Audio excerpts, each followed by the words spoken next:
The phone rang at 5:30 a.m., piercing the darkness of Jack Donovan's small apartment. His calloused hand fumbled across the nightstand, knocking over an empty coffee mug before finding the vibrating phone.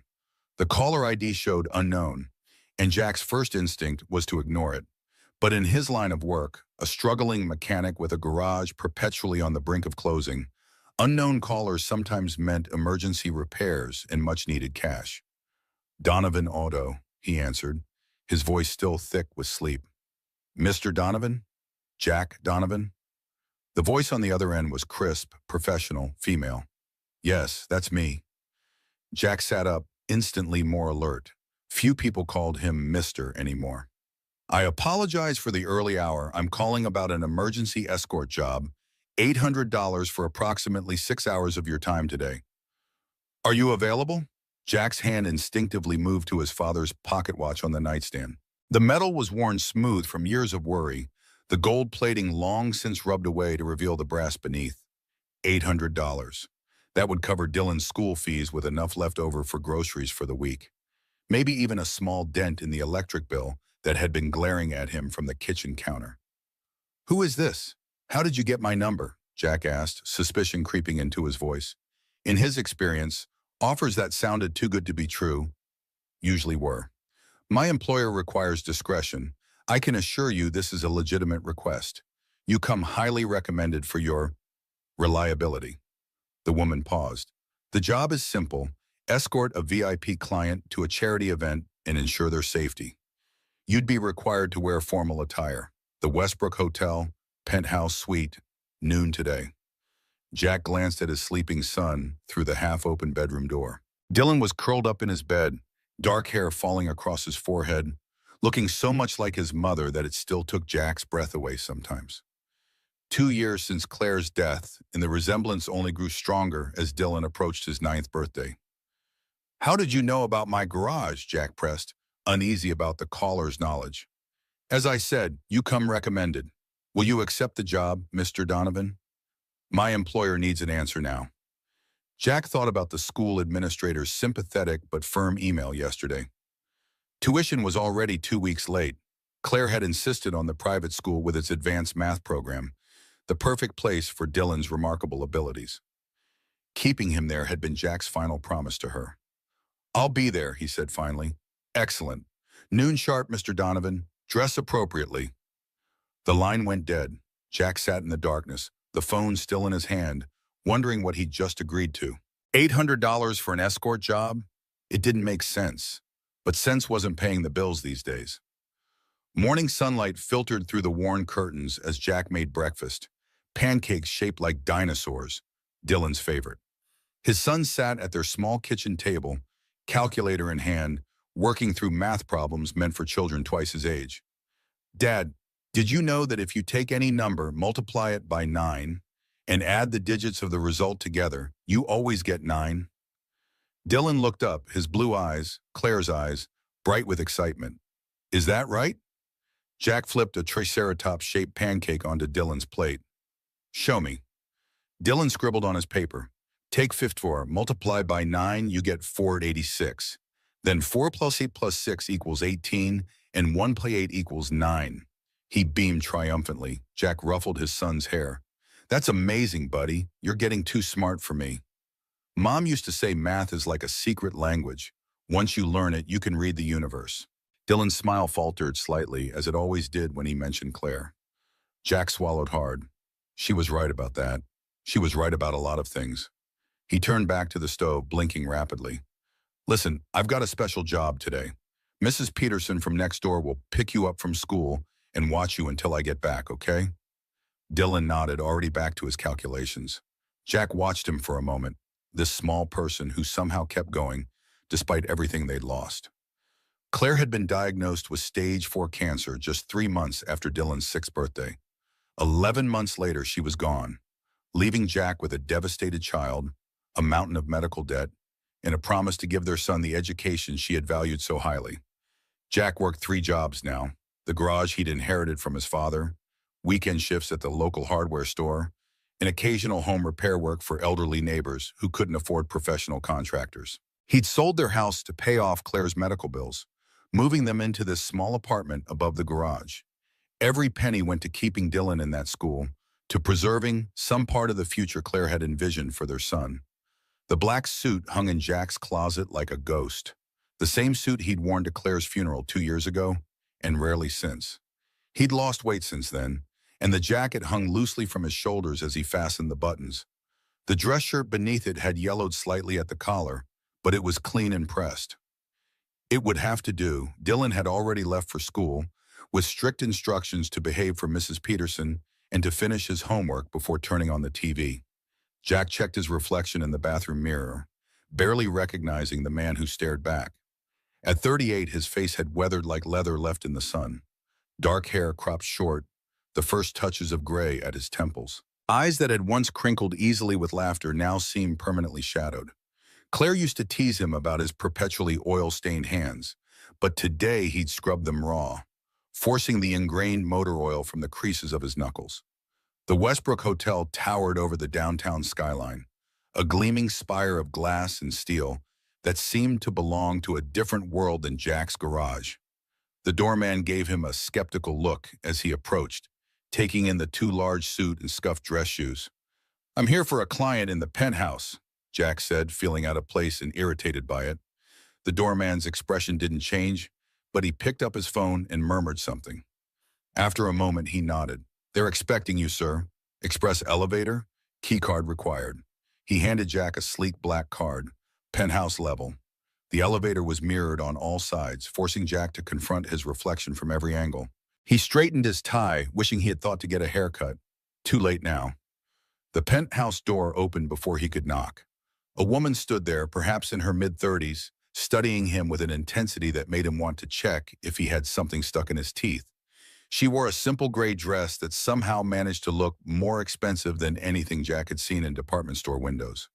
Her dark hair was pulled back in a sleek knot, emphasizing high cheekbones and sharp, intelligent eyes.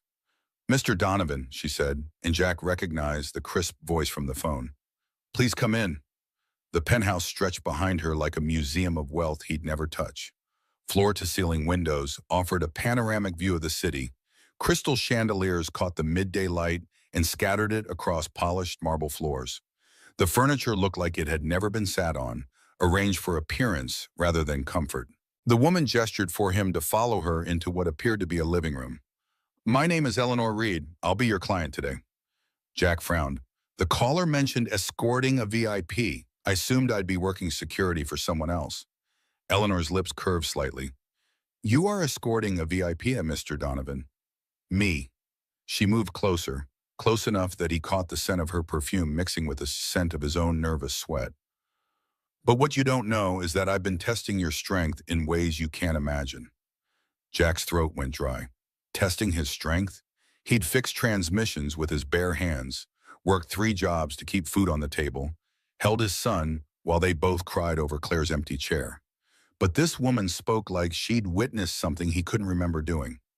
"I don't understand," he said finally. "You don't need to. Not yet." Her fingers drummed against the marble countertop, manicured nails clicking a rhythm that matched his racing heartbeat. "You're here to escort me to the Oak Ridge Charity Gala this evening. I need someone who looks capable, someone who won't attract attention but can handle trouble if it arises." "What kind of trouble are you expecting at a charity event?" Eleanor shrugged one elegant shoulder. "Probably none, but in my position, it pays to be cautious." She glanced at her watch, a slim, silver thing that probably cost more than Jack's entire garage. "We have a few hours before the event. I've arranged for a proper suit to be delivered for you." Jack stiffened. What's wrong with this suit? Something flickered across Eleanor's face. Amusement, perhaps, or pity. Neither option improved Jack's mood. "Nothing at all," she said smoothly, "but the event calls for black tie, and you'll be more comfortable in something that fits properly." Before Jack could respond, the penthouse doorbell chimed. Eleanor disappeared and returned moments later with a garment bag, which she handed to him. "The bathroom is through there. Everything should be your size." Jack wanted to ask how she knew his size, but the question died in his throat. $800, he reminded himself. Just get through the evening. The suit inside the garment bag was unlike anything Jack had ever worn.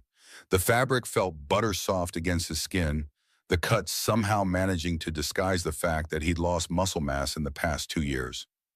When he emerged from the bathroom, Eleanor gave him an appraising look. "Much better," she said. "You clean up quite well, Mr. Donovan." "Jack," he corrected her, uncomfortable with the formality. "Just Jack." "Jack," she repeated, testing the name. "Well then, Jack, shall we go? My driver is waiting." The driver turned out to be a uniformed chauffeur with a sleek black town car. Jack felt ridiculous at being driven around like this, but Eleanor seemed perfectly at ease in the back seat, scrolling through emails on her phone. Occasionally, she would look up and catch him watching her, those sharp eyes seeming to catalog his every expression. "Tell me about yourself, Jack," she said suddenly, setting her phone aside. "Not much to tell," he replied, staring out the window as the city gave way to the manicured landscapes of the wealthy suburbs. "I'm a mechanic. I fix cars." "And raise a son on your own," Eleanor added casually. Jack's head snapped around. "How do you know about my son? Is it a secret?" "No, but it's not something I advertised either." Jack frowned. "Did your sources that recommended me also give you my life story?" Eleanor regarded him steadily. "You're suspicious by nature. That's probably a good quality in a father." "You didn't answer my question." "No, I didn't." She smiled, a small, enigmatic curve of her lips. "Tell me about your son. His name is Dylan, isn't it?" The fact that she knew his son's name sent a chill through Jack, but he fought to keep his expression neutral. "He's 8, turns 9 next month. And he attends Westbrook Academy? That's an excellent school." Now Jack was truly alarmed. "Look, I don't know who you are or why you're so interested in my family, but—" "I'm not a threat to you or your son, Jack," Eleanor interrupted, her voice suddenly gentle. "Quite the opposite, in fact. You'll understand soon enough." The conversation died after that, with Jack too unsettled to ask more questions and Eleanor seemingly content with silence. By the time they arrived at the gala venue, a sprawling estate that belonged in a period film rather than modern reality, Jack was a bundle of nerves beneath his borrowed finery. The driver opened Eleanor's door first, then Jack's. As they approached the entrance, Eleanor placed her hand lightly on Jack's arm. "Remember, you're here as my escort. Stay close, observe everything, say little." Jack nodded, falling into step beside her. Whatever game this woman was playing, he'd see it through for the promised payment. $800 bought a lot of compliance from a desperate man. The gala venue sprawled across manicured lawns, 30 minutes outside town, a sprawling estate that belonged in magazines Jack would never buy. Luxury cars lined the circular driveway like expensive jewelry displayed in a store window. Jack felt like a wolf among peacocks as he escorted Eleanor up the grand staircase and into the ballroom. Inside, wealth and privilege swirled around them like perfumed smoke. Men in $1,000 suits discussed stock options over champagne that sparkled like liquid diamonds. Women dripped in jewelry that could have bought Jack's garage 10 times over. But Eleanor navigated through the crowd with the ease of someone who belonged, stopping to exchange pleasantries with people who clearly knew her well. More than knew her, they deferred to her. A silver-haired man in a navy suit bowed slightly when she approached. "Ms. Reed, a pleasure as always. Your contribution to the children's fund was most generous." "Edward," Eleanor nodded. "I believe in investing in the future." Her hand remained firmly on Jack's arm as she made introductions. "This is Jack Donovan, my escort for the evening." The man barely glanced at Jack before returning his attention to Eleanor. "The board was hoping you might reconsider our proposal. Westbrook Industries would benefit greatly from your expertise." "My decision stands, Edward, but I appreciate the continued interest." Eleanor's tone was polite but final, and the man retreated with a forced smile. Throughout the evening, Jack watched their interactions with growing curiosity. Everyone seemed to know Eleanor, to respect her position, whatever that was. She moved through the crowd like royalty granting audience to subjects, gracious but always slightly removed. The charity auction began with items that made Jack's head spin. A week in Paris, a vintage wine collection, a painting by someone whose name everyone seemed to recognize but him. Eleanor bid on several items with casual flicks of her wrist, numbers flying from her lips like loose change. 20,000, 50,000. When she pledged $100,000 to the Children's Education Fund, she signed the check without hesitation, a pen moving with the confidence of someone who wrote large numbers regularly. Jack caught a glimpse of the signature, elegant script that somehow looked familiar. His father's pocket watch, which he transferred to the pocket of the borrowed suit, seemed to grow heavier against his chest as puzzle pieces shifted in his mind, not quite forming a complete picture, but suggesting shapes he wasn't ready to acknowledge. As the evening wore on, Jack found himself wondering about the woman beside him. Who was Eleanor Reed really? Why had she chosen him of all people to accompany her tonight? And why did she keep looking at him with that mixture of curiosity and something else, something that looked almost like expectation? During a lull in the proceedings, Eleanor excused herself to speak with another guest. Jack took the opportunity to step outside onto a terrace, grateful for the cool night air after the stuffiness of the ballroom. He pulled out his phone, checking for messages from Mrs. Peterson about Dylan. Nothing. He was about to call when a voice behind him made him jump. "Your son is fine, Jack," Mrs. Peterson reports he finished his homework and is now beating her at chess. Jack spun around to find Eleanor watching him, a champagne flute in her hand. "How do you know that? Did you call her?" "I have my methods." Eleanor moved to stand beside him at the balustrade, looking out over the moonlit gardens below. "He's quite gifted at mathematics, isn't he? His teachers say he could be working at a high school level already if given the right opportunities." "How could you possibly know what his teachers say?" Jack demanded, his patience finally snapping. "Who are you, really? And why are you so interested in my son?" Eleanor took a sip of champagne before answering. "Who I am is complicated. Why I'm interested in your son, and in you, is even more so." She turned to face him fully. "Tell me about Claire." The sound of his late wife's name on this stranger's lips hit Jack like a physical blow. "That's none of your business," he said coldly. "She was a mathematician, wasn't she? Before she became ill. She recognized Dylan's gift because she shared it." Jack stared at Eleanor, truly alarmed now. "How do you know these things?" Claire was brilliant. Her paper on applied number theory was groundbreaking. She could have had a distinguished academic career. Eleanor's voice was soft, almost reverent. "Instead, she chose to focus on raising your son." "Stop talking about my wife like you knew her," Jack growled. "But I did know her, Jack. Not personally, but by reputation. In certain circles, Claire Donovan was considered a significant loss to the field of mathematics." Eleanor's gaze was steady. "What would she think of you now, working yourself to death to keep your promises to her?" Jack took a step back, feeling suddenly exposed, as if this woman had somehow peered directly into his soul. "I think it's time for us to leave." "Of course." Eleanor didn't press the issue, merely nodded and turned toward the ballroom. "I've accomplished what I came for tonight." The ride back to the city passed in tense silence. Jack stared out the window, mind racing with the questions he wasn't sure he wanted answered. Eleanor seemed content to let him stew, occasionally glancing in his direction with that same inscrutable expression. When the car pulled up in front of Jack's garage, Eleanor finally spoke. "Your payment will be transferred to your account by morning. Thank you for your services tonight." Jack nodded stiffly, already reaching for the door handle. "Jack," Eleanor said, stopping him, "Dylan's birthday is in 3 weeks. What does he want most?" The question was so unexpected that Jack answered without thinking. "A real baseball glove.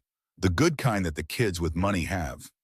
He immediately regretted the admission, hating the hint of bitterness in his voice. Eleanor nodded as if he'd confirmed something she already knew. "Good night, Jack Donovan. I suspect we'll be seeing each other again soon." Jack climbed out of the car without responding, watching as the sleek black vehicle disappeared into the night. Only then did he realize he was still wearing the borrowed suit. Swearing under his breath, he climbed the stairs to the apartment, trying to shake the feeling that his life had somehow veered off course tonight, heading toward a destination he couldn't see. Mrs. Peterson was dozing on the couch when Jack entered.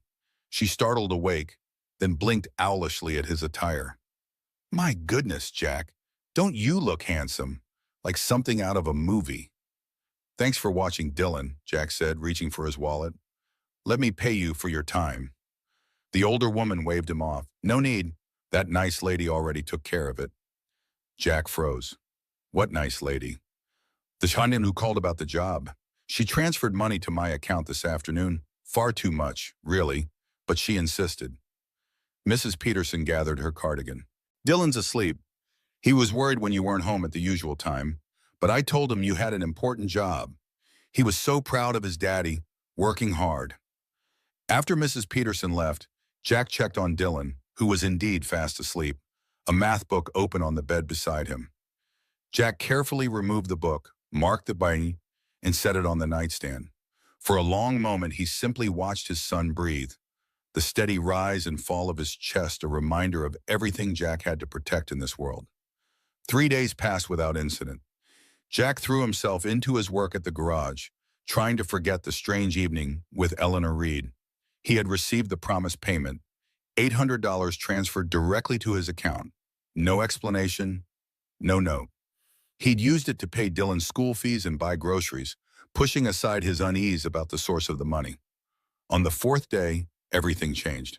Jack was elbow deep in the engine of a temperamental Ford when he heard the purr of an expensive vehicle pulling into the garage. He looked up to see a sleek Audi stop just inside the entrance. The driver's door opened and Eleanor Reed stepped out, dressed casually in jeans and a simple sweater that somehow still managed to look more expensive than anything in Jack's entire wardrobe. "Your timing belt is making a strange noise," she announced without preamble, as if their last meeting hadn't ended in tense silence. Jack wiped his hands on a rag, leaving smears of grease. "There's nothing wrong with your car," he said flatly. "I can hear it running perfectly from here." Eleanor smiled, a genuine expression that transformed her face from merely beautiful to radiant. "Perhaps I'm just being cautious. My father always said regular maintenance prevents costly repairs down the road." "There are a dozen luxury dealerships with service departments in the city," Jack pointed out. "Why bring it here?" "Because I trust your work." She leaned against the car, casual in a way she hadn't been at the gala. "And because I wanted to see you again." Jack crossed his arms. "Why all? Direct, aren't you? I appreciate that." Eleanor glanced around the garage, taking in the worn equipment, the concrete floor stained with decades of oil spills. "Would you humor me and at least check the car? I'll pay your regular rate, of course." Jack sighed, recognizing a losing battle. "Pull it into Bay 3. I'll get to it after I finish this Ford." To his surprise, Eleanor didn't leave the car with him and depart as most customers would. Instead, she settled into the worn chair in the small waiting area, pulling out a tablet from her bag. For the next hour, she worked quietly while Jack finished the Ford and then moved on to her Audi. As he suspected, there was nothing wrong with her car. The timing belt was in perfect condition, the oil recently changed, every fluid at the proper level. Jack found himself performing increasingly obscure checks just to justify the time spent on the vehicle. "Everything's fine," he said finally, closing the hood. "Your car is in perfect condition." Eleanor looked up from her tablet. "I'm relieved to hear it. What do I owe you?" "Nothing," Jack shook his head. "I didn't do anything. You took the time to check it thoroughly. That's worth something." And she set her tablet aside. "Jack, Whatever she was about to say was interrupted by the arrival of Dylan, who burst into the garage with the energy only an 8-year-old could muster after a full day of school. "Dad, Mrs. Wilson gave me an A+ on my math project and said I should consider entering the regional competition." He skidded to a halt when he noticed Eleanor. "Oh, hello." "Hello," Eleanor replied, her voice softer than Jack had ever heard it. "You must be Dylan." "I'm Eleanor Reed." Dylan looked to his father for guidance. Jack nodded slightly, and the boy stepped forward, extending his hand with the careful manners Claire had instilled in him from an early age. "Nice to meet you, Ms. Reed." "Please, call me Eleanor." She shook his hand solemnly. "Your father was just checking my car for me. He says it's in perfect condition." "Dad's the best mechanic in the whole city," Dylan said loyally. "He can fix anything." "I believe that," Eleanor smiled. "I hear you're quite talented at mathematics. What's your project about?" Jack expected Dylan to retreat into the shyness he usually displayed with strangers. To his amazement, his son launched into an enthusiastic explanation of his project, something about probability and game theory that Jack couldn't quite follow. What was even more surprising was that Eleanor not only understood, but engaged with Dylan on his level, asking questions that made the boy's eyes light up with excitement. That's a fascinating approach, she said when Dylan paused for breath. Have you considered applying a Bayesian model to account for the conditional probabilities? Dylan's face scrunched in concentration. I don't think I know what that is.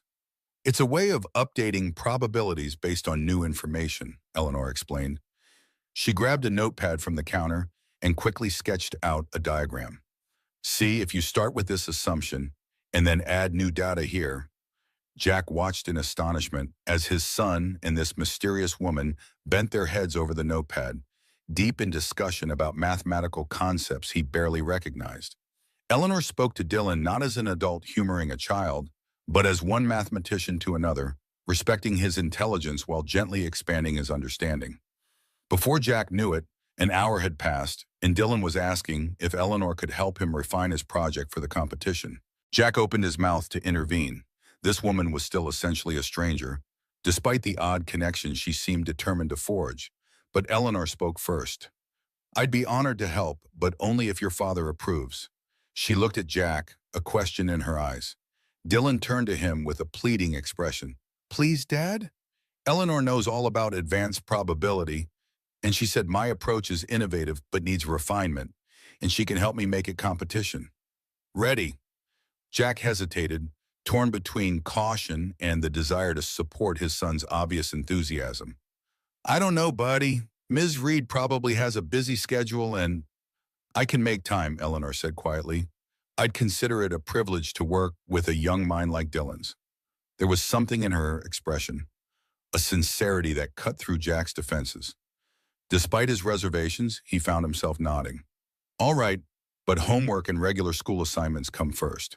Dylan whooped with joy, then immediately began bombarding Eleanor with questions about when they could start and what books he should read in preparation. She answered patiently, writing down titles and concepts for him to explore. As the afternoon light faded to evening, Jack reluctantly interrupted their discussion. Dylan, it's getting late. Time to head upstairs for dinner. Can Eleanor stay for dinner? Dylan asked immediately. Please?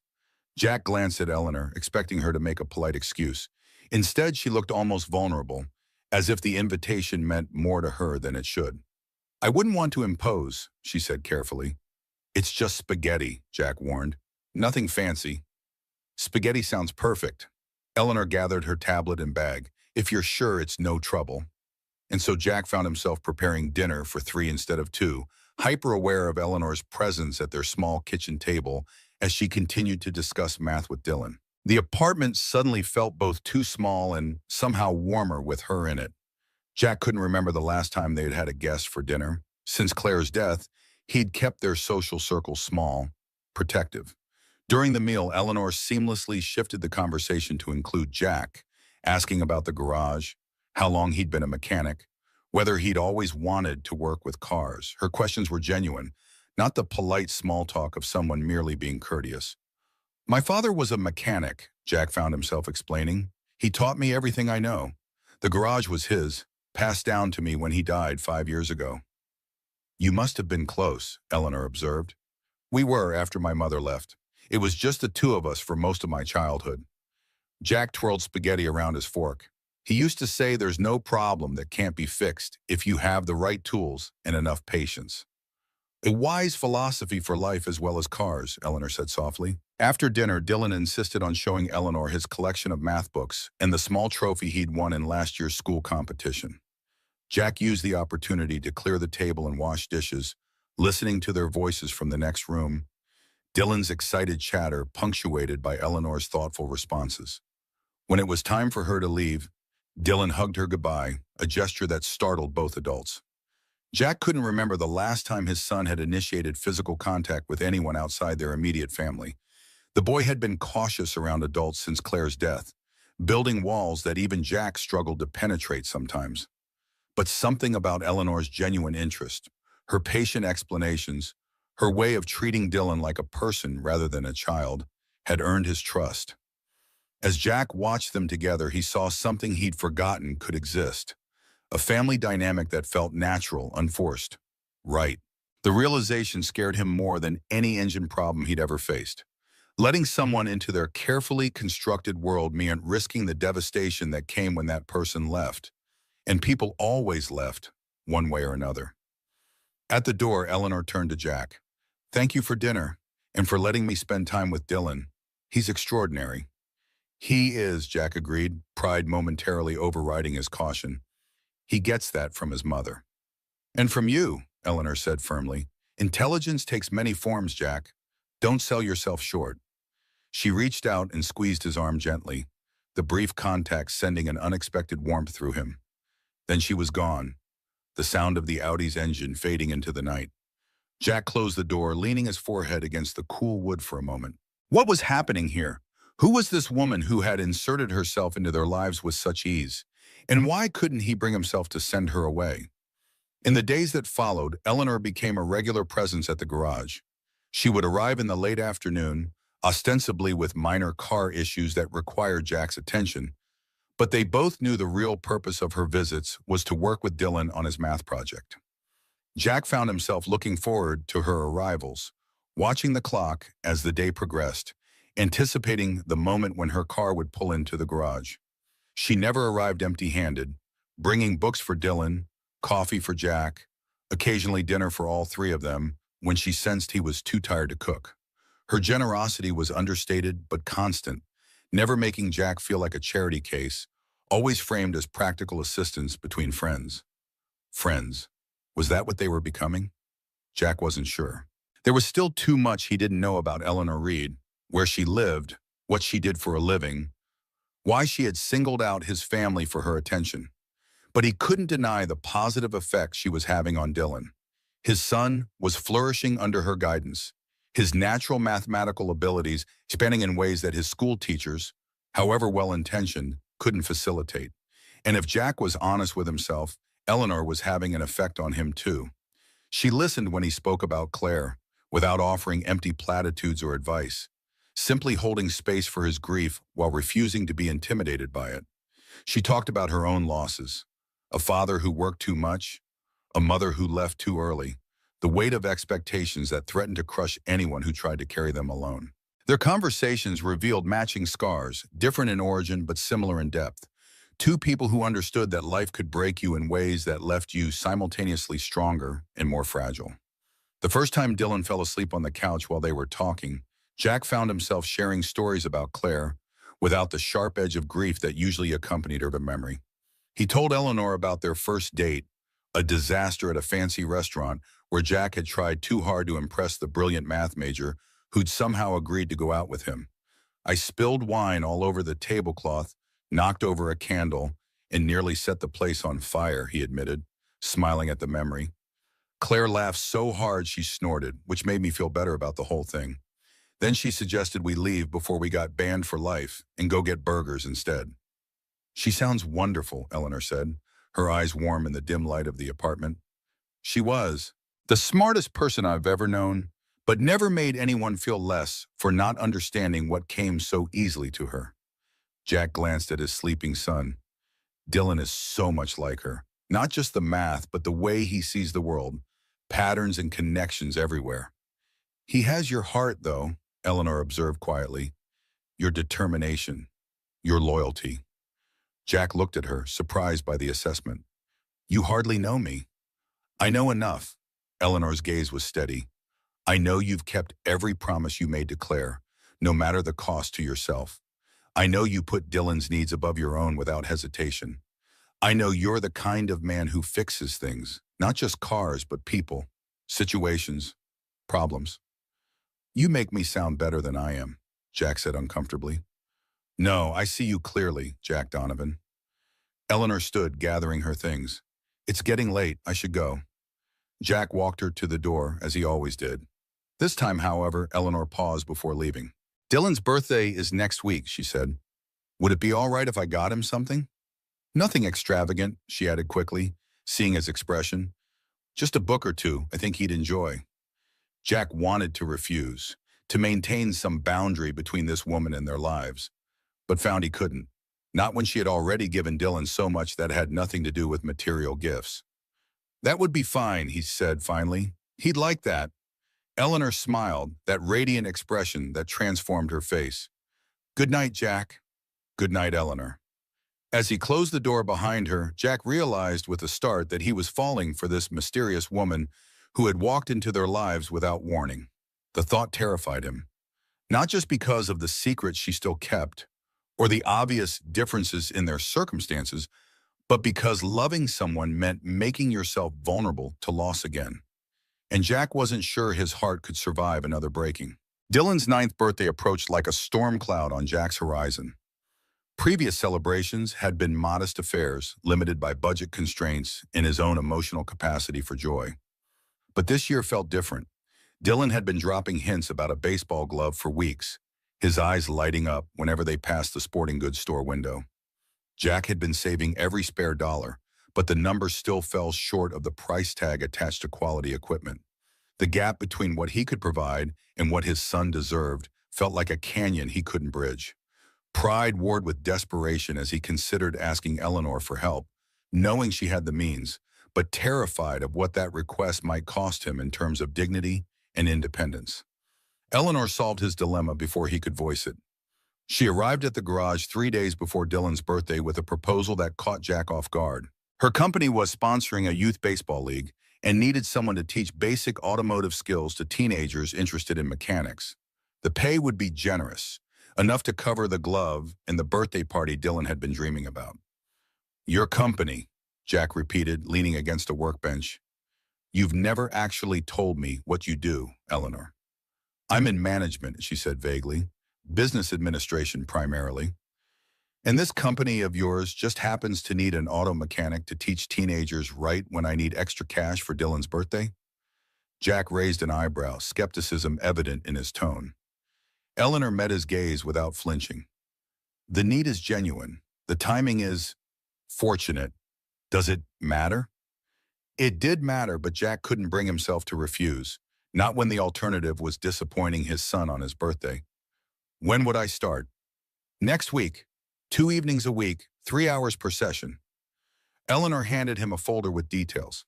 "The first payment can be advanced immediately if you accept." Jack took the folder, knowing he was crossing some invisible line by accepting her help, but unable to see another option. "I accept. Thank you." Eleanor nodded as if she'd expected nothing less. "Dylan's going to love his birthday," she said softly. "You're a good father, Jack." The birthday party exceeded every expectation. With Eleanor's help, Jack transformed the garage into a baseball-themed celebration space. She arrived early to hang decorations and set up games that kept a dozen 9-year-olds entertained for hours. She produced a cake that looked professionally made, decorated with Dylan's favorite baseball team's logo in perfect detail. When Dylan opened his gift and found the baseball glove he'd been coveting, his shriek of joy echoed through the garage like music. But it was the second gift that stopped Jack's heart, a framed photograph of him and Dylan working on a car together, captured from an angle that suggested the photographer had been watching them for some time. The image showed them in their natural element, focused and content, a father teaching his son the skills that would serve him throughout life. Jack's hands trembled as he held the frame, recognizing the love and attention to detail that had gone into creating this moment of permanence. He looked up to find Eleanor watching him, her expression a mixture of hope and uncertainty. That night, after Dylan had fallen asleep clutching his new glove, Jack confronted Eleanor about the photograph. They stood in the small kitchen, voices low to avoid waking Dylan. "How long have you been watching us?" Jack asked, placing the framed photo on the counter between them. "Why are you documenting our lives without permission?"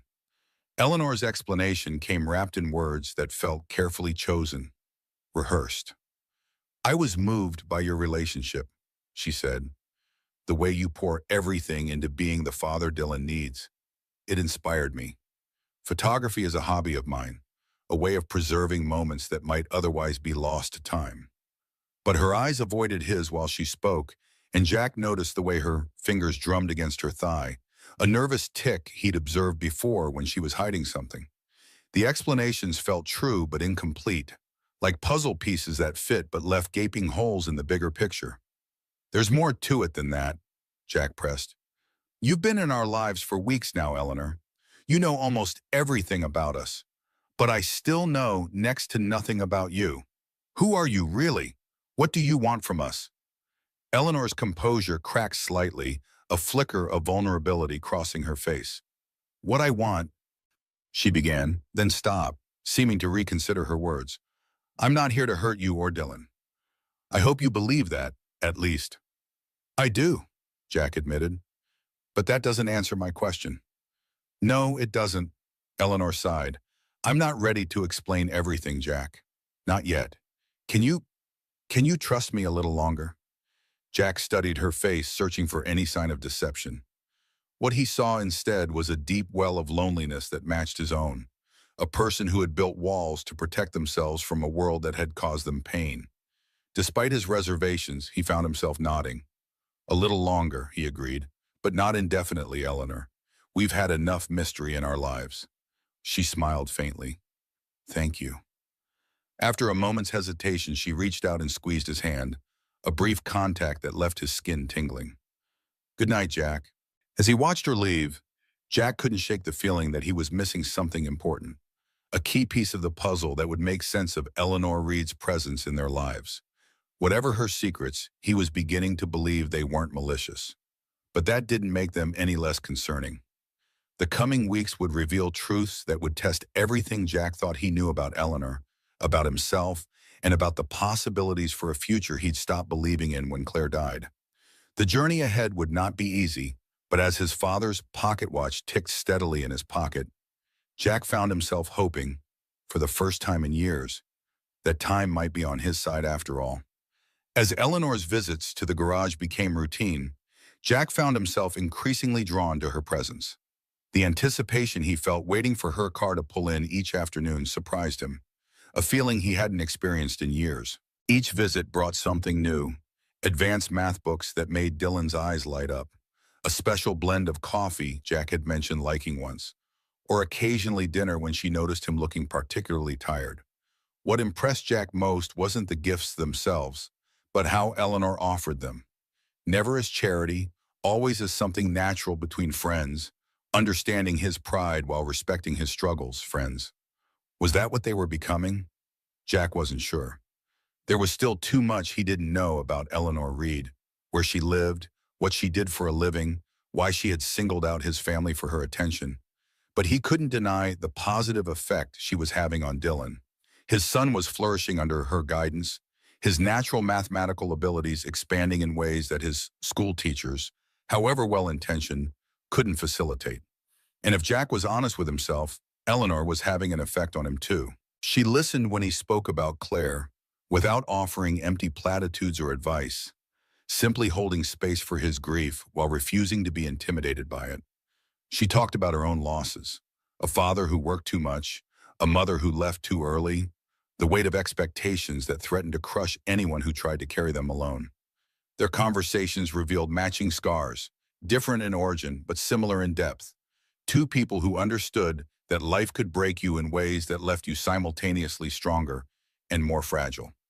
One evening, as rain pounded against the garage's metal roof, Jack found himself sharing the details of Claire's illness, something he rarely discussed with anyone. Eleanor sat across from him in the garage's small office, a cup of coffee warming her hands, listening with an intensity that made it impossible to hold back. It was so fast, Jack said, staring at the rain-streaked window. One day she was helping Dylan with his homework. The next she was in the hospital with a diagnosis no one expected. Stage 4, already spread to her liver and bones. He swallowed hard. They gave her a year, maybe. She got 11 months. I'm so sorry, Jack, Eleanor said softly. Not the reflexive sympathy of someone uncomfortable with grief, but the genuine compassion of someone who understood loss. The hardest part was watching her struggle with leaving Dylan. She had so many plans for him, so many things she wanted to teach him. Jack's voice caught. Near the end, she made me promise to keep him in that school, to make sure his mind was challenged. It was the last thing she asked of me. And you've kept that promise, no matter the cost to yourself, Eleanor observed. That takes extraordinary strength. Jack shook his head. Not strength, just necessity. What else could I do? She trusted me to give him the future she wouldn't see. Many men would have found it easier to make excuses, to change schools, to take the path of least resistance. Eleanor leaned forward slightly. Don't diminish what you've done, Jack. Claire knew exactly who she was entrusting her son to. They sat in comfortable silence for a while, listening to the rain. Finally, Eleanor spoke again, her voice hesitant in a way Jack had never heard before. "My mother left when I was 8, she said, setting her coffee cup aside. Not through death, but choice. She decided the life my father had built wasn't what she wanted after all. One morning I woke up and she was gone. A note on the kitchen counter explained that she needed to find herself, whatever that meant to a child who just wanted her mother back." Jack watched her face, seeing the shadow of old pain there. That's a different kind of loss, but no less devastating. "My father, he didn't know how to handle it. He was brilliant with business, with numbers, with systems. But emotions? Those were foreign territory." Eleanor's fingers traced the edge of the desk, a nervous gesture Jack had noticed before. "He buried himself in work, built his company into an empire, and left me in the care of a series of nannies and boarding schools." "I'm sorry," Jack said, echoing her earlier words. "No child should grow up feeling abandoned." Eleanor smiled faintly. "The irony is that he thought he was doing the right thing, providing for me materially, ensuring I had every advantage, every opportunity. What he didn't understand was that all I wanted was his time, his attention." "Did you ever tell him that?" "Once, when I was 16, I tried. He responded by buying me a car." She laughed, but there was no humor in it. That was his solution to everything. Throw money at the problem until it went away. Or at least until it stopped complaining. Jack saw something in her expression then, a vulnerability that made his heart ache. This woman who moved through the world with such confidence, who wrote checks for $100,000 without blinking, had once been a lonely child yearning for connection. "What happened to him?" Jack asked. "Heart attack, 4 years ago. He was alone in his office, working late as usual." Eleanor's voice was steady, but her eyes held a deep sadness. By the time anyone found him, it was too late. "I'm sorry," Jack said again, feeling the inadequacy of the words. "The last thing he said to me the day before he died was that he was proud of what I'd accomplished at the company." Eleanor looked up, meeting Jack's gaze. "Not that he loved me or that he wished we had had more time together, just professional approval, as if I were an employee who'd exceeded expectations." The rain had intensified, drumming against the roof like impatient fingers. Jack found himself wanting to reach across the desk, to take her hand, to offer some tangible comfort. Before he could move, the office door burst open and Dylan appeared, wrapped in a raincoat too large for his small frame. "Dad, Eleanor, look what I found." He brandished a soggy piece of paper. "I was working on the probability calculations you showed me, and I think I found a pattern. Can we go upstairs and work on it?" Eleanor's expression shifted instantly, the vulnerability replaced by genuine interest. "Absolutely," she said, standing. "Let's take a look at what you've discovered." As they headed upstairs to the apartment, Jack watched them together, his son bubbling with excitement and this enigmatic woman who had somehow breached the walls they'd built around themselves. For a moment, he allowed himself to imagine a future where evenings like this were the norm rather than the exception. The thought both thrilled and terrified him. Over the following weeks, Eleanor's presence in their lives became increasingly seamless. She would arrive at the garage after Dylan's school day, sometimes bringing dinner, other times joining them for Jack's simple meals. On weekends, she took Dylan to museums and math competitions, always with Jack's permission, always returning with a boy whose eyes shone with new knowledge and experiences. Jack found himself wondering less about her motives and more about her absence when she wasn't there. The garage felt emptier somehow, the apartment quieter. Dylan would ask when she was coming back, and Jack would pretend not to count the hours himself. What was happening to him? To them? He'd spent 2 years carefully reconstructing a life for himself and Dylan after Claire's death, focused solely on keeping his promises and surviving each day. He hadn't allowed himself to consider the possibility of letting someone new into that life, of opening himself to the vulnerability that came with caring. Yet here he was, watching the clock on days when Eleanor was due to visit, feeling a jolt of pleasure when her car pulled into the garage, finding reasons to extend their conversations after Dylan had gone to bed. It was terrifying and exhilarating in equal measure. One Saturday afternoon, when Eleanor had taken Dylan to a math lecture at the university, Jack found himself alone in the apartment, staring at the collection of books she'd brought for his son.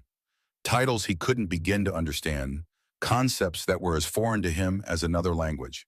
For the first time, he felt a twinge of inadequacy.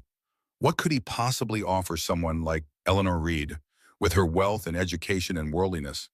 He was still pondering this question when his phone rang. It was Mrs. Henderson, an elderly client whose ancient Buick had been a regular visitor to the garage for years.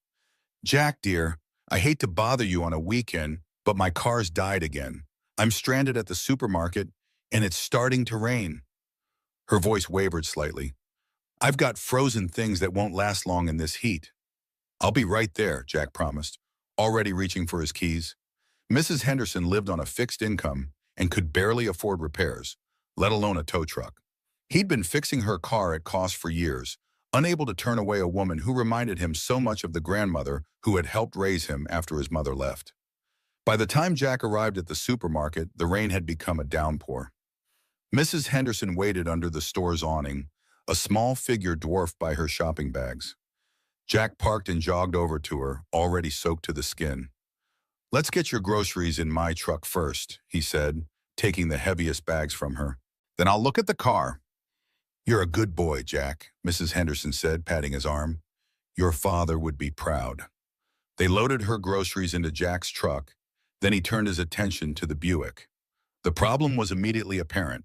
A battery terminal had corroded completely through, preventing any current from flowing. It wasn't a complicated fix, but it would require parts he didn't have with him. "I'll need to tow it back to the garage," he told Mrs. Henderson, who was huddled in his truck's passenger seat. "I can drive you home now with your groceries, then bring the car over when it's fixed." "How much will it cost?" she asked, her voice small. "I'm a bit short this month with the new medication copay." Jack opened his mouth to tell her not to worry about it. He'd find a used terminal in his parts bin when another vehicle pulled into the parking lot. A familiar Audi. Eleanor. She parked beside them and emerged with an umbrella, making her way quickly to Jack's window. "Dylan saw Mrs. Henderson's car from the highway," she explained. "He was worried." Jack blinked rain from his eyes, surprised to see her. "Where is he?" "In my car, reading a book I bought him." Eleanor peered past Jack to smile at Mrs. Henderson. "Hello, I'm Eleanor, a friend of Jack and Dylan's." "Aren't you lovely?" Mrs. Henderson said, her face brightening. "So kind of you to stop." "What's the problem with the car?" Eleanor asked, turning back to Jack. "Corroded battery terminal. I'll need to tow it back to the garage," Jack explained. "I was just going to take Mrs. Henderson home with her groceries first." Eleanor nodded decisively. "I can drive Mrs. Henderson home while you tow the car. That way her frozen foods won't melt, and you can start working on it right away." Before Jack could respond, she had opened the passenger door and was helping Mrs. Henderson out, sheltering her under the umbrella.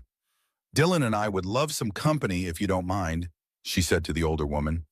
"He's just been to a fascinating lecture on applied mathematics, and he's bursting to tell someone all about it." Mrs. Henderson beamed. "Well, I don't know much about mathematics, but I'm an excellent listener." Jack watched as Eleanor transferred the groceries to her car, settled Mrs. Henderson in the passenger seat, and made sure Dylan was comfortable in the back. She moved with efficient grace, completely unfazed by the rain or the disruption to her plans. When she returned to Jack, her expression was serious. "She reminds you of someone, doesn't she?" Eleanor asked quietly. "That's why you drop everything to help her." Jack nodded, surprised by her perceptiveness. "My grandmother. She took care of me after my mom left. Same generation, same kind of quiet dignity." "I'll make sure she gets home safely," Eleanor promised. "Take your time with the car. We'll see you back at the garage." As he watched her drive away, Jack felt a surge of something he hadn't experienced in a long time. Partnership. The sense that he wasn't facing every challenge alone anymore. It was a dangerous feeling to get used to. When Jack arrived at the garage with Mrs. Henderson's car in tow, he was surprised to find Eleanor's Audi already parked outside.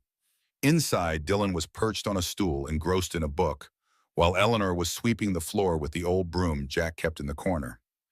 "You don't have to do that," Jack said, hanging his dripping jacket on a hook. Eleanor looked up, a smudge of dust on her cheek. Dylan was telling me about the lecture, and I just started tidying without thinking. Force of habit, I suppose. Force of habit? Jack raised an eyebrow. Somehow I doubt you spend much time sweeping floors. A strange expression crossed Eleanor's face. You'd be surprised, she said cryptically. Miss Henderson is home safe, groceries unpacked. She insisted I take a jar of her homemade pickles as thanks. She gestured to a jar on the counter. Apparently they're prize-winning. They are, Jack confirmed, smiling despite his confusion. She wins the county fair every year. He glanced at his son, who was still absorbed in his book. Dylan, can you go upstairs and change into dry clothes? You're going to catch cold. Once Dylan had disappeared up the stairs, Jack turned back to Eleanor. Thank you for helping with Mrs. Henderson. That was unexpected. Why? Eleanor set the broom aside. Because you think I'm some pampered princess who wouldn't deign to help an elderly woman with her groceries?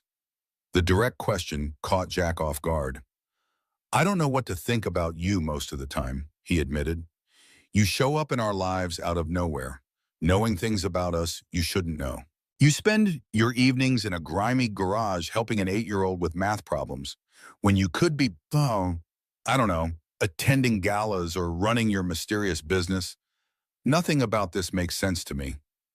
Eleanor was quiet for a moment, her expression thoughtful. What if I told you that helping Dylan with his math problems, driving Mrs. Henderson home in the rain, having spaghetti dinner at your kitchen table, what if I told you these are the most meaningful hours of my week? I wouldn't believe you, Jack said honestly. No, I suppose you wouldn't, she sighed. Jack, I know I've been evasive about certain aspects of my life. There are reasons for that, good ones. But I hope you know that my interest in you and Dylan is genuine. There's no hidden agenda, no ulterior motive. Jack wanted to believe her. God, how he wanted to. But years of disappointment and struggle had taught him that nothing came without a price. Then why all the secrecy? Why not just tell me who you really are, what you really want? Because I'm afraid, Eleanor said simply. Afraid that once you know everything, you'll see me differently. That the person you've come to know over these weeks will disappear behind the label, the position, the assumptions. Try me, Jack challenged. I'm a pretty good judge of character. Eleanor looked as if she might say more, but the sound of Dylan's footsteps on the stairs interrupted them. The moment passed, the conversation suspended but not forgotten. The next day, Dylan's school called. He'd been caught correcting his math teacher on an advanced calculus problem. Not rudely, the principal hastened to add, but with a level of understanding that had left the teacher both impressed and concerned. We've always known Dylan was gifted, the principal said carefully, but this is beyond our usual acceleration protocols. He's working at a college level in mathematics, Mr. Donovan. We're not equipped to challenge him adequately.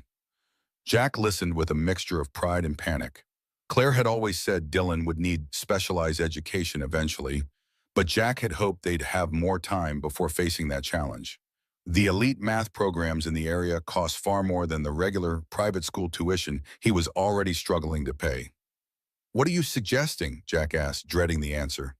There's the Wellington Academy for Gifted Students, the principal said. They have a world-class mathematics program. But, he hesitated. But it's expensive, Jack finished for him. More expensive than we could possibly afford. There are scholarships, the principal offered. Dylan would certainly qualify academically, and occasionally private sponsors fund promising students. Private sponsors. The words echoed in Jack's mind long after the call ended. He had a sinking feeling he knew exactly who might step forward as a private sponsor if he mentioned this conversation to Eleanor. But the alternatives were equally unpalatable. Keep Dylan in a program that couldn't challenge him, watching his extraordinary gift languish for lack of proper nurturing, or swallow his pride and accept help that would feel too much like charity, creating a debt he could never repay? Claire would know what to do. She always had the clarity Jack lacked in these situations. But Claire was gone, and the weight of this decision rested solely on his shoulders. That evening, when Eleanor arrived at the garage, Jack was quieter than usual. Dylan, oblivious to his father's dilemma, chattered excitedly about a new mathematical concept he was exploring with Eleanor's guidance. Jack watched them together, seeing the same spark in both their eyes as they discussed theorems and proofs that might as well have been a foreign language to him. After Dylan went upstairs to finish his homework, Eleanor turned to Jack with a concerned expression. "Something's bothering you." It wasn't a question, but a statement of fact. Jack had noticed this about her, the way she read his moods with unsettling accuracy. "Dylan's school called today," he said finally. "Apparently he's been showing off some of the advanced math you've been teaching him." Eleanor smiled slightly. "Is that a problem?" "The problem is that he's now working at a level they can't accommodate," Jack explained, running a hand through his hair in frustration. "They're suggesting a specialized academy for gifted students." "Wellington," Eleanor said immediately. "It's the best in the state." Jack's eyes narrowed. "How did you know that's the one they recommended?" "It's the logical choice for a student of Dylan's caliber," Eleanor replied smoothly. "Their mathematics program is exceptional." "And exceptionally expensive," Jack added. "The tuition is more than double what we're paying now." Eleanor was quiet for a moment, her expression unreadable. "There are scholarships," she said finally. "Dylan would certainly qualify." "That's what the principal said." Jack paced the small office, unable to sit still with the tension coursing through him. He also mentioned private sponsors. Something flickered in Eleanor's eyes. Caution, perhaps, or calculation. "That's also a possibility." "Is it?" Jack stopped pacing to face her directly. "Would you happen to know any of these potential private sponsors, Eleanor?" The challenge in his tone was unmistakable. Eleanor met his gaze steadily. "If I did," she said carefully, "would that be so terrible? To give a brilliant child the education he deserves?" "It would depend on the strings attached," Jack replied, on what's expected in return." A flash of hurt crossed Eleanor's face. "You think I want something from you?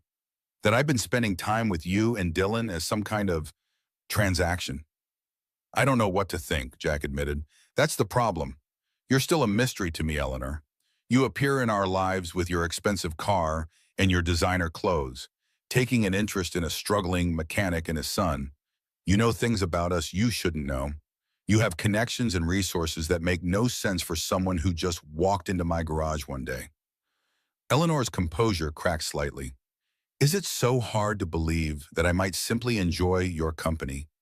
That I might see in Dylan a mind worth nurturing? That I might find in you a man worth knowing?"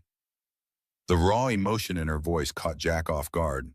"Eleanor." "No," she interrupted, standing up. "I understand your suspicion.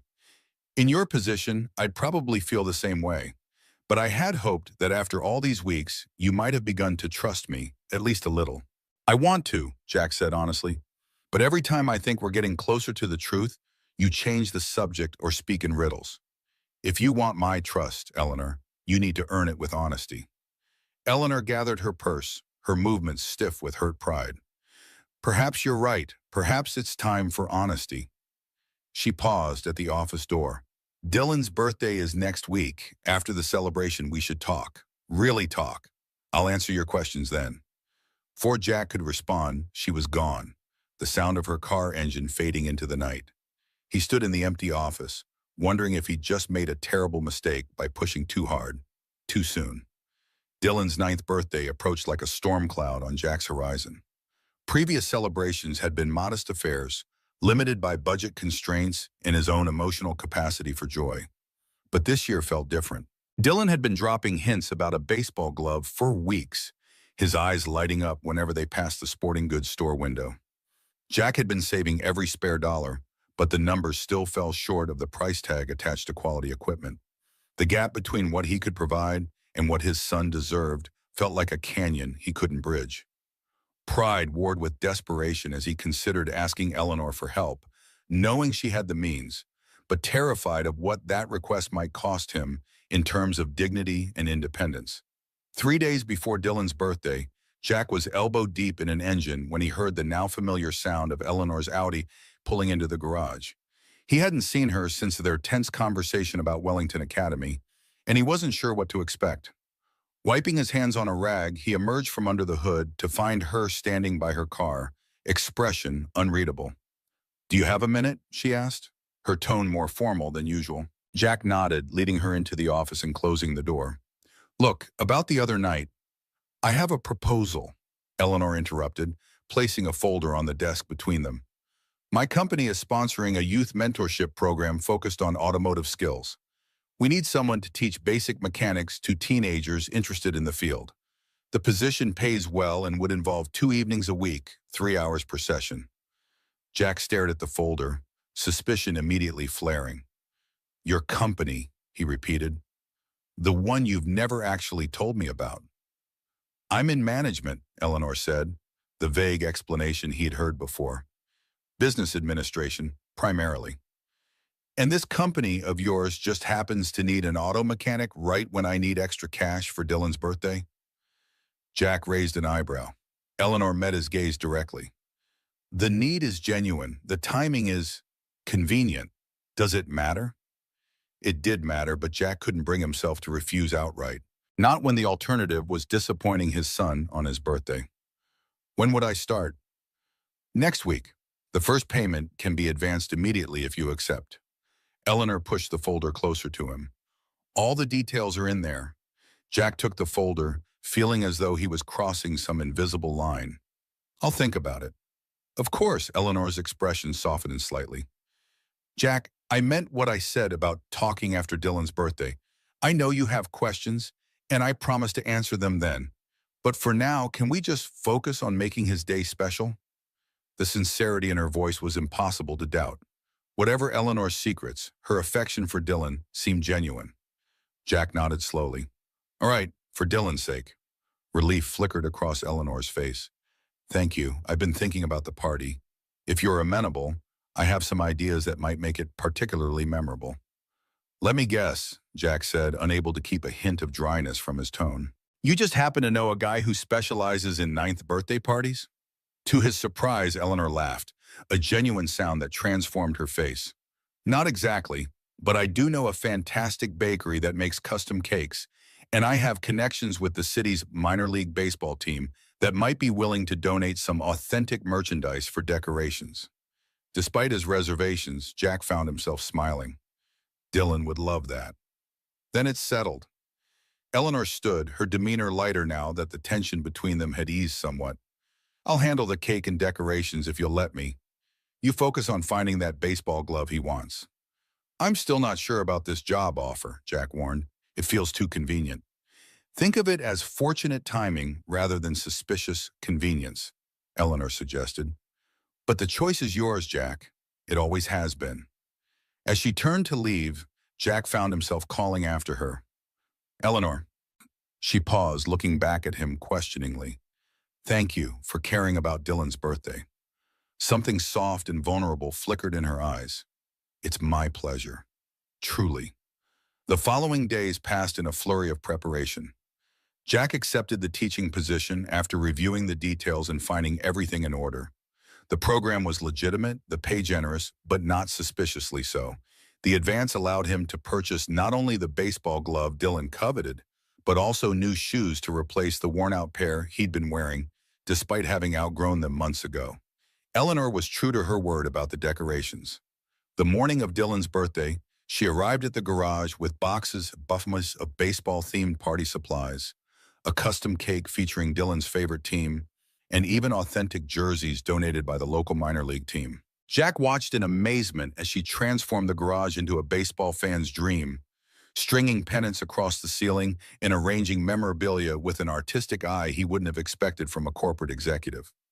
How did you manage all this? He asked as she put the finishing touches on a display of baseball cards. Eleanor shrugged, a small smile playing at her lips. I told you I have connections. Apparently, Jack muttered, but there was no real suspicion in his tone now, only gratitude. The party itself was a roaring success. Dylan's friends from school arrived wide-eyed at the transformation of the usually oil-stained garage. They played baseball-themed games Eleanor had organized, devoured the custom cake, and treated Dylan with newfound respect when they learned the jerseys on display had been signed by actual players. When it came time for gifts, Dylan opened each with genuine appreciation, thanking his friends for books, games, and small toys. But when Jack handed him the package containing the baseball glove, his son's face lit up with a joy so pure it made Jack's chest ache. Is it really? Dylan breathed, carefully unwrapping the package. When the leather glove emerged, he let out a whoop of delight that echoed through the garage. It's exactly the one I wanted. The same kind the real players use. He threw his arms around Jack's neck, squeezing tight. Thank you, Dad. Thank you, thank you, thank you. Jack held his son close, blinking back unexpected tears. Happy birthday, buddy.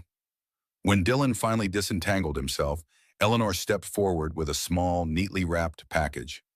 I have something for you too, she said almost shyly. Dylan took the package with curiosity. Inside was a framed photograph of him and Jack working on a car together, their heads bent over an engine in identical poses of concentration. It was a moment captured with perfect timing, showing the connection between father and son in a way that words never could. Wow, Dylan breathed, running his fingers over the frame. This is so cool. When did you take this? Eleanor smiled. A few weeks ago. You were both so focused, you didn't even notice me with the camera. Dylan hugged her impulsively. It's perfect. Thank you, Eleanor. As Jack watched them together, he felt a complex mix of emotions. The photograph was beautiful, capturing a moment of connection he treasured with his son. But it also reminded him of how much about Eleanor remained unknown. How long had she been watching them before she officially entered their lives? And why? Later that night, after Dylan had fallen asleep clutching his new glove, Jack found Eleanor in the kitchen, washing the last of the party dishes despite his protests that she'd done more than enough already.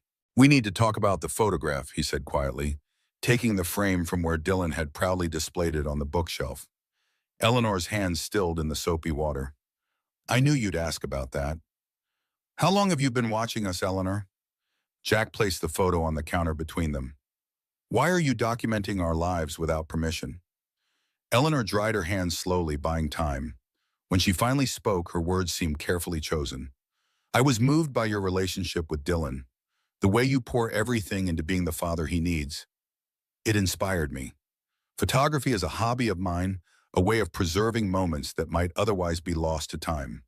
But her eyes avoided his while she spoke, and Jack noticed the way her fingers drummed against her thigh, that nervous tick he'd observed when she was hiding something. The explanation felt true but incomplete, like puzzle pieces that fit but left gaping holes in the bigger picture. There's more to it than that, Jack pressed. You've been in our lives for weeks now, Eleanor. You know almost everything about us. But I still know next to nothing about you. Who are you really? What do you want from us? Eleanor's composure cracked slightly, a flicker of vulnerability crossing her face.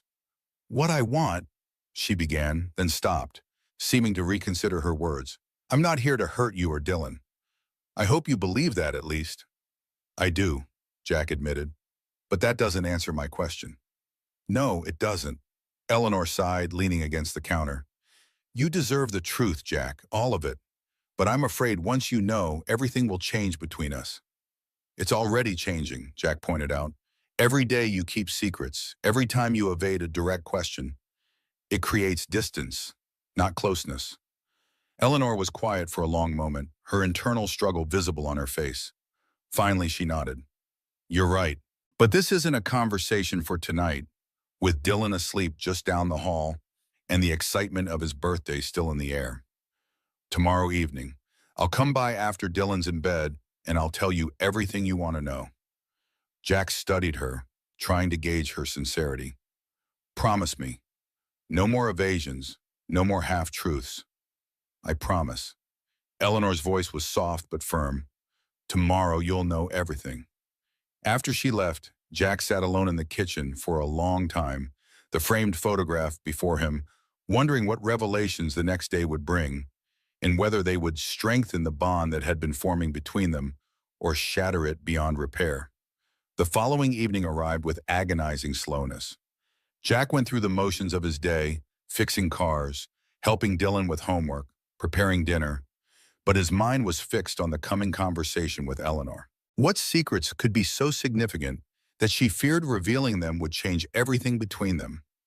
Dylan noticed his distraction during dinner. Dad, are you okay? You've been stirring your spaghetti for like 5 minutes without eating any. Jack forced a smile. Just thinking, buddy, how's the new glove working out?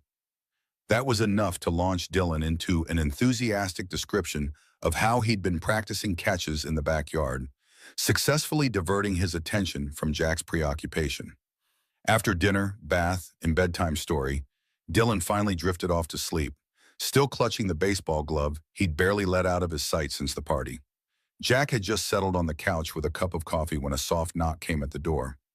Eleanor stood on the threshold, looking more uncertain than he'd ever seen her. Gone was the polished executive in designer clothes. Tonight she wore jeans and a simple sweater, her hair loose around her shoulders instead of in its usual sleek style. "Come in," Jack said, stepping aside. Eleanor entered, her movements hesitant. "Is Dylan asleep?" "Out like a light. The party wore him out." An awkward silence fell between them. Jack gestured to the couch. "Coffee?" "Please." "Oh, yes." He poured her a cup, noting how her hands trembled slightly as she accepted it. Whatever she was about to reveal clearly cost her something in confidence. "So," Jack said, sitting across from her, "you promised me the truth." Eleanor took a deep breath as if steeling herself. "Before I start, I need you to understand something. Everything I've told you about myself, my past, my feelings, my interest in you and Dylan, all of that is genuine. The only things I've concealed are my full identity and the circumstances that led me to seek you out specifically." Jack nodded, encouraging her to continue. "My name is Eleanor Reed Westbrook," she began. "My father was Robert Westbrook, founder of Westbrook Industries." Jack's mind raced to place the name. Westbrook Industries, one of the largest manufacturing conglomerates in the country. The Westbrook Hotel where he'd first met Eleanor. The Westbrook Academy that Dylan attended. Suddenly, pieces began to fall into place with dizzying speed. "You're a Westbrook," he said slowly. "As in the Westbrook family." Eleanor nodded. "Since my father's death 4 years ago, I've been the CEO of Westbrook Industries. The company employs over 50,000 people across 12 states. Our annual revenue last year was just under $9 billion. Jack sat back, stunned by the scale of what she was revealing. "You're not just wealthy, you're one of the richest women in the country," Eleanor finished for him, her voice matter-of-fact. "Yes.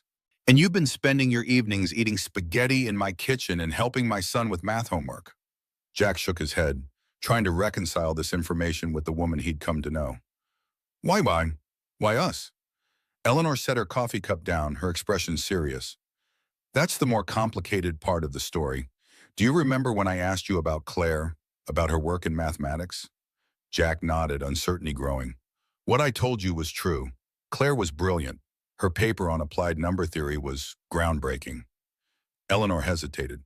"What I didn't tell you was that Westbrook Industries has a research division focused on advanced mathematical applications in manufacturing systems. Claire's work was directly relevant to a project we were developing." "You knew my wife professionally," Jack said slowly. "Is that what you're saying?" "Not personally, no, but our research team had been following her work.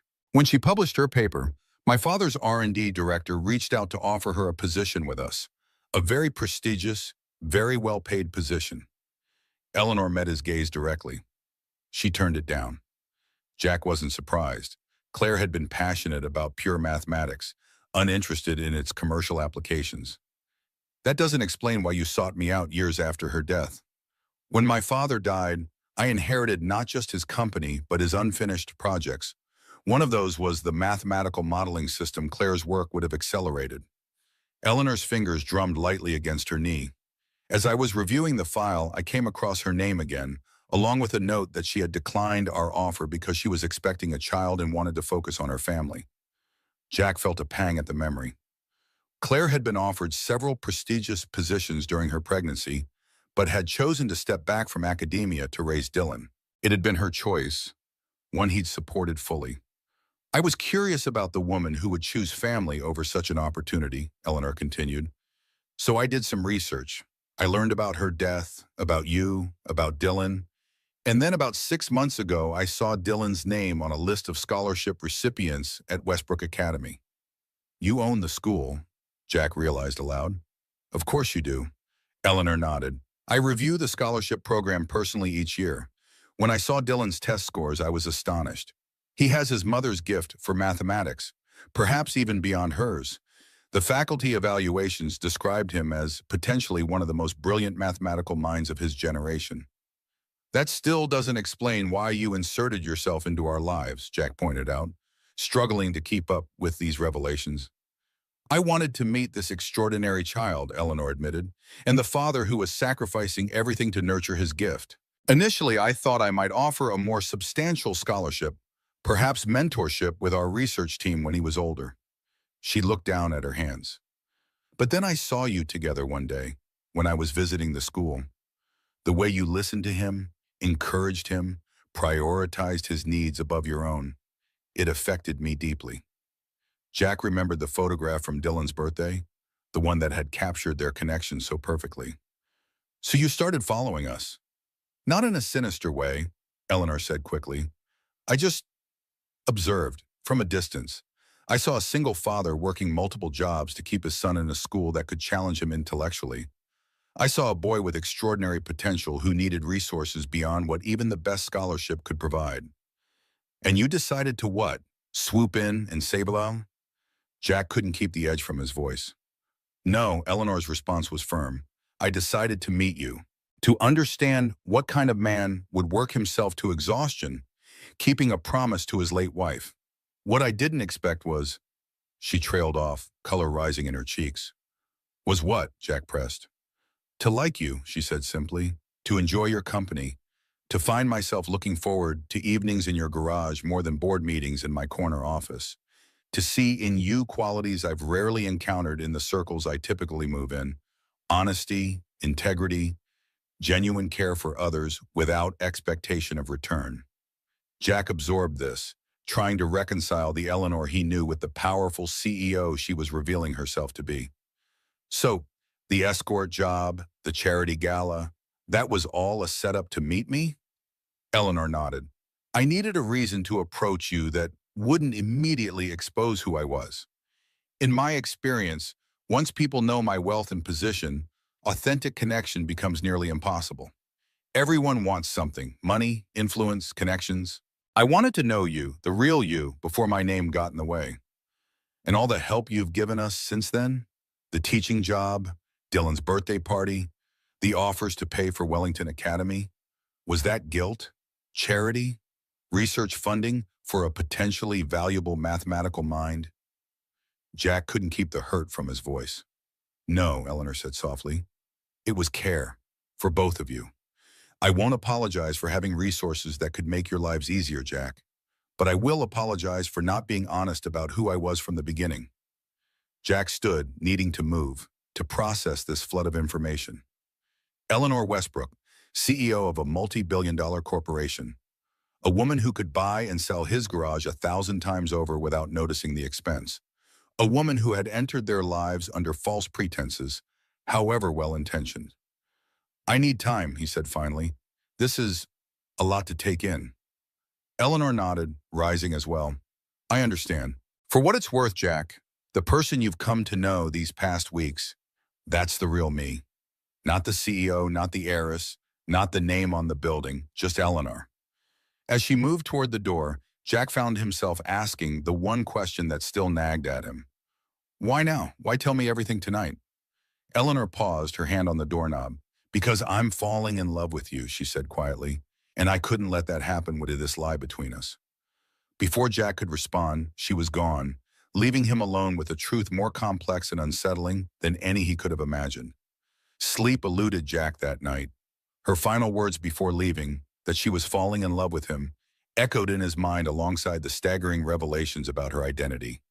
Each time he closed his eyes, he saw the vulnerability in Eleanor's face as she finally shared her truth, contrasting sharply with the power her position represented. Billionaire CEO, heir to an industrial empire. A woman whose signature could change the fortunes of thousands of employees. The distance between their worlds seemed insurmountable in the darkness of his small apartment. What could a mechanic with oil-stained hands possibly offer someone who commanded boardrooms and charity galas? And beneath the practical concerns lay a deeper question that kept him staring at the ceiling until dawn. Was it possible to build something real from a beginning so tangled in secrets? Morning brought no clarity. Jack moved through his routine mechanically, making Dylan's breakfast, checking his homework, sending him off to school with a forced smile that his perceptive son immediately questioned. Are you okay, Dad?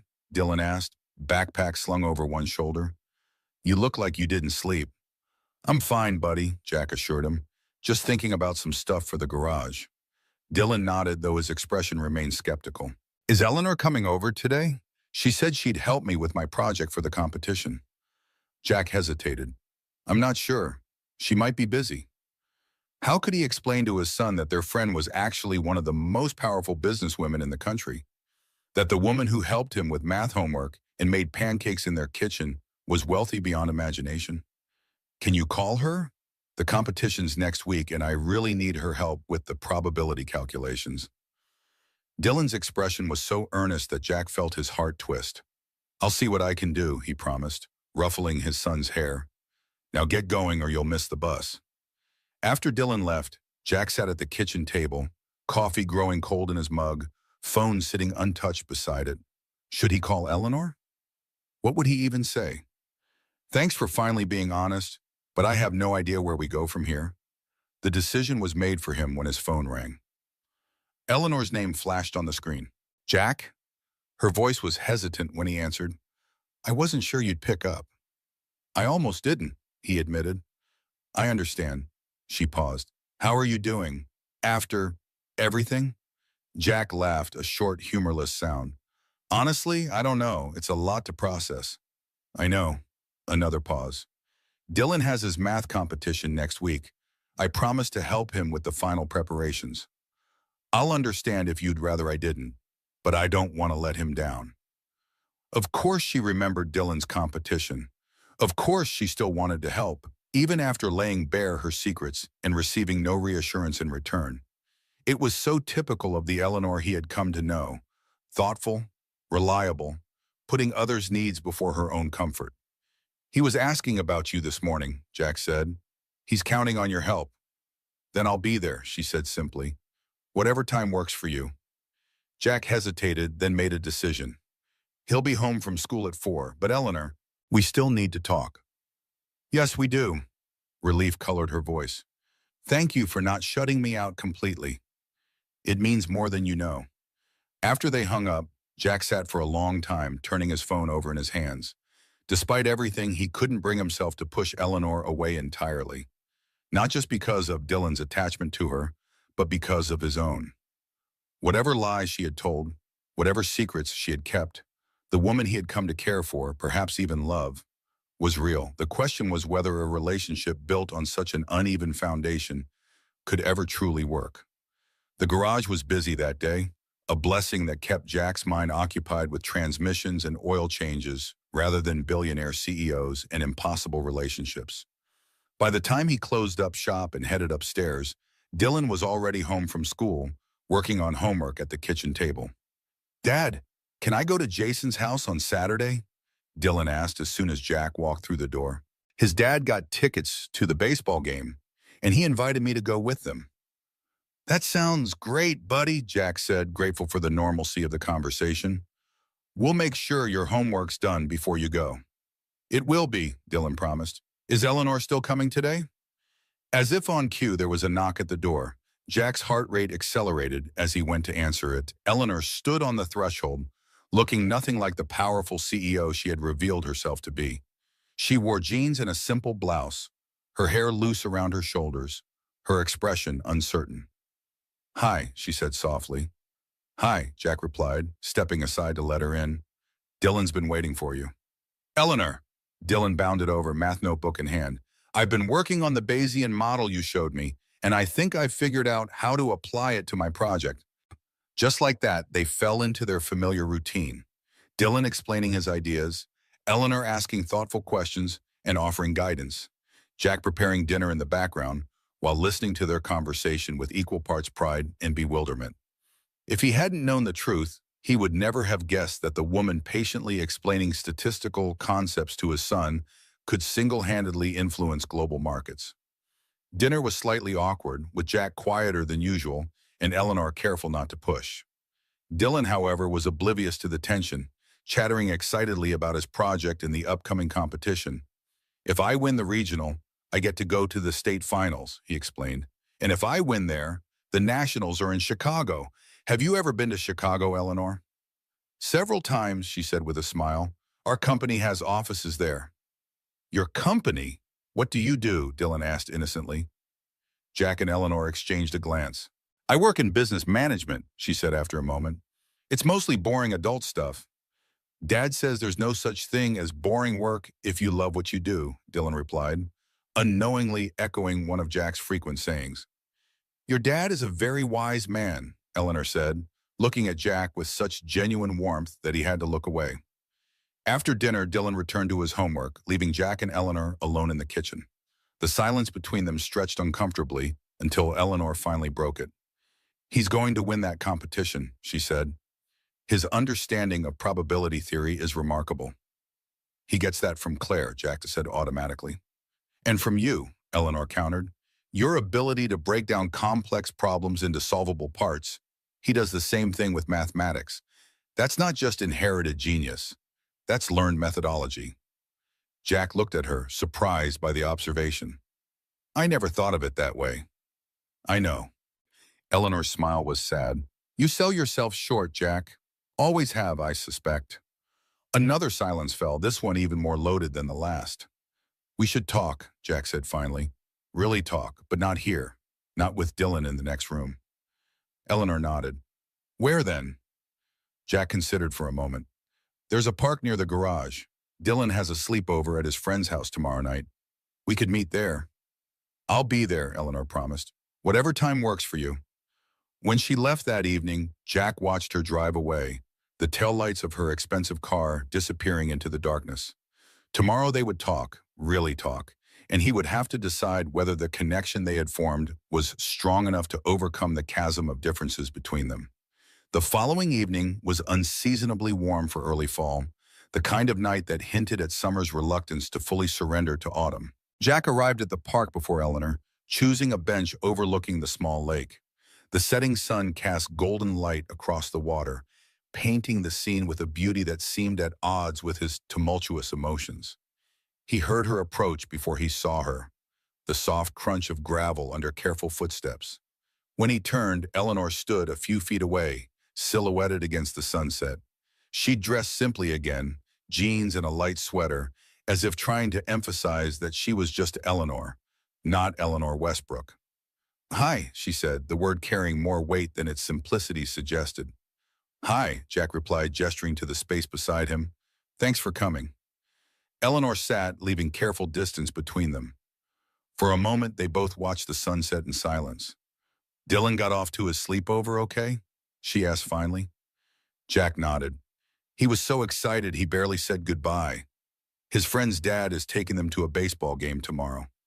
Another silence fell, more comfortable than the last. Jack glanced at Eleanor's profile, gilded by the fading sunlight. Even now, knowing who she truly was, he found it hard to reconcile the woman beside him with the powerful CEO she had described.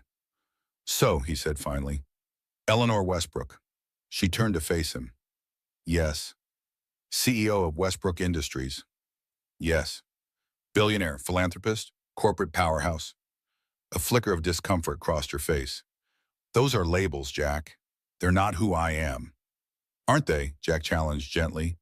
They're part of you, just like being a mechanic is part of me. A part, yes, but not the whole. Eleanor's gaze was steady. When I'm with you and Dylan, those labels fall away. I'm just me. In a way I can't be anywhere else. Jack considered this. Why didn't you tell me sooner? Why the elaborate setup with the escort job, the pretense of not knowing who we were? Eleanor looked out over the lake. I told you the truth about that. Once people know who I am, what I have, authentic connection becomes nearly impossible. Everyone wants something, funding, connections, status by association. I wanted to know the real you, not the version of you that might emerge if you knew who I was from the start. And did you get to know the real me? I believe I did. Her voice softened. A man of extraordinary integrity. A father who would sacrifice anything for his son. Someone who fixes things that others would discard, whether they're cars or people or situations. Jack felt warmth spread through his chest at her words, at the genuine admiration in her voice. I've been thinking about what you said, he admitted, about falling in love with me. Eleanor's breath caught audibly. I shouldn't have blurted that out. It wasn't fair to put that on you, especially after everything else I'd revealed.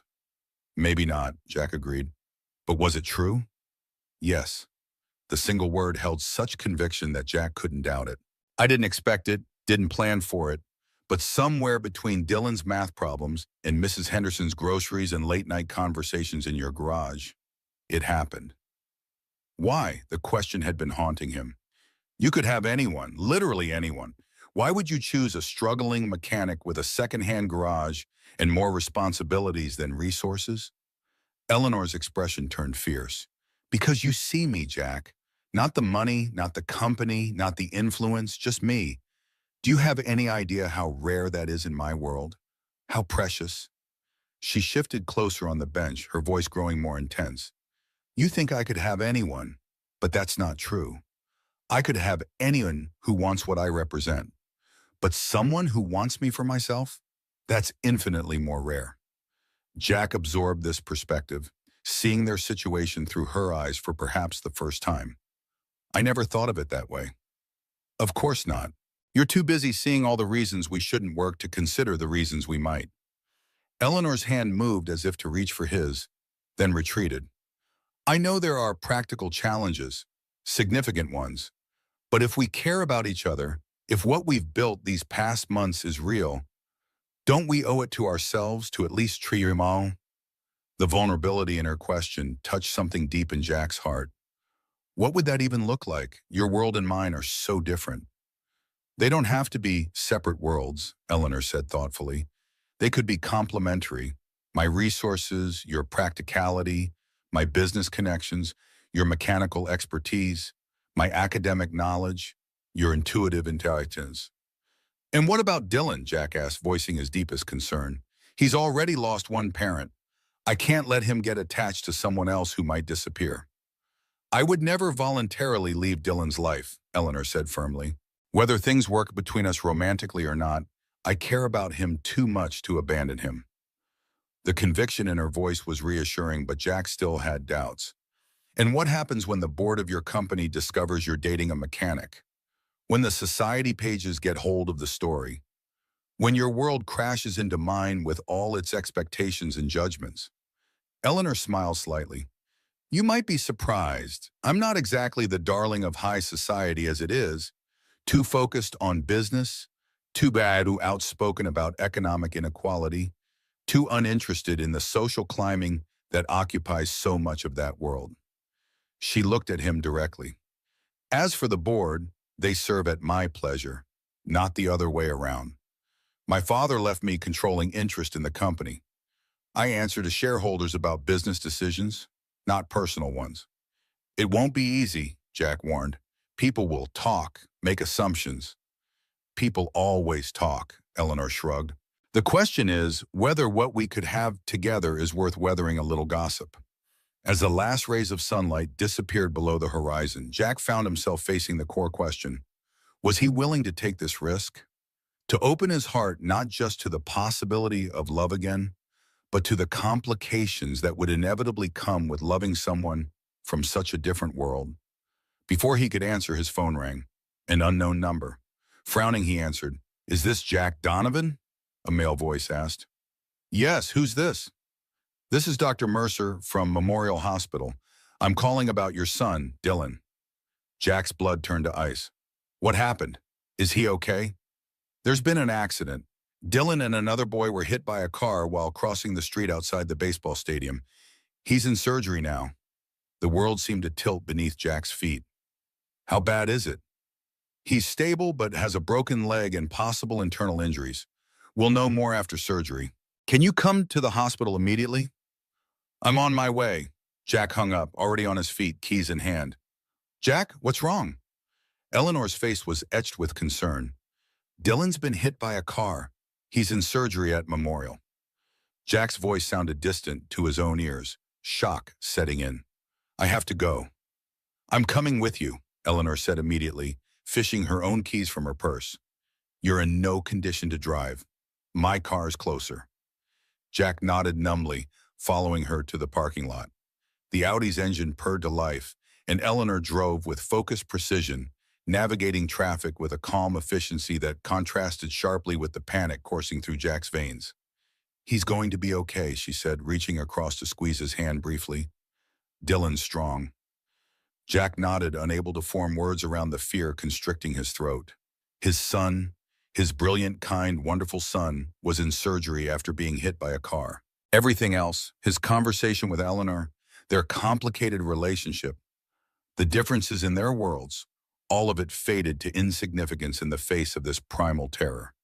The hospital emergency entrance was brightly lit against the gathering darkness. Eleanor pulled up directly in front, ignoring the no parking signs. "Go," she said. "I'll find parking and meet you inside." Jack sprinted through the automatic doors, approaching the information desk with barely contained panic. "My son was brought in, Dylan Donovan. Car accident. They said he's in surgery." The receptionist typed quickly. "Yes, he's in operating room 3. Take the elevator to the second floor, turn right, and the surgical waiting area is at the end of the hall. The doctor will find you there." Jack followed the directions, finding himself in a sterile waiting room with uncomfortable chairs and outdated magazines.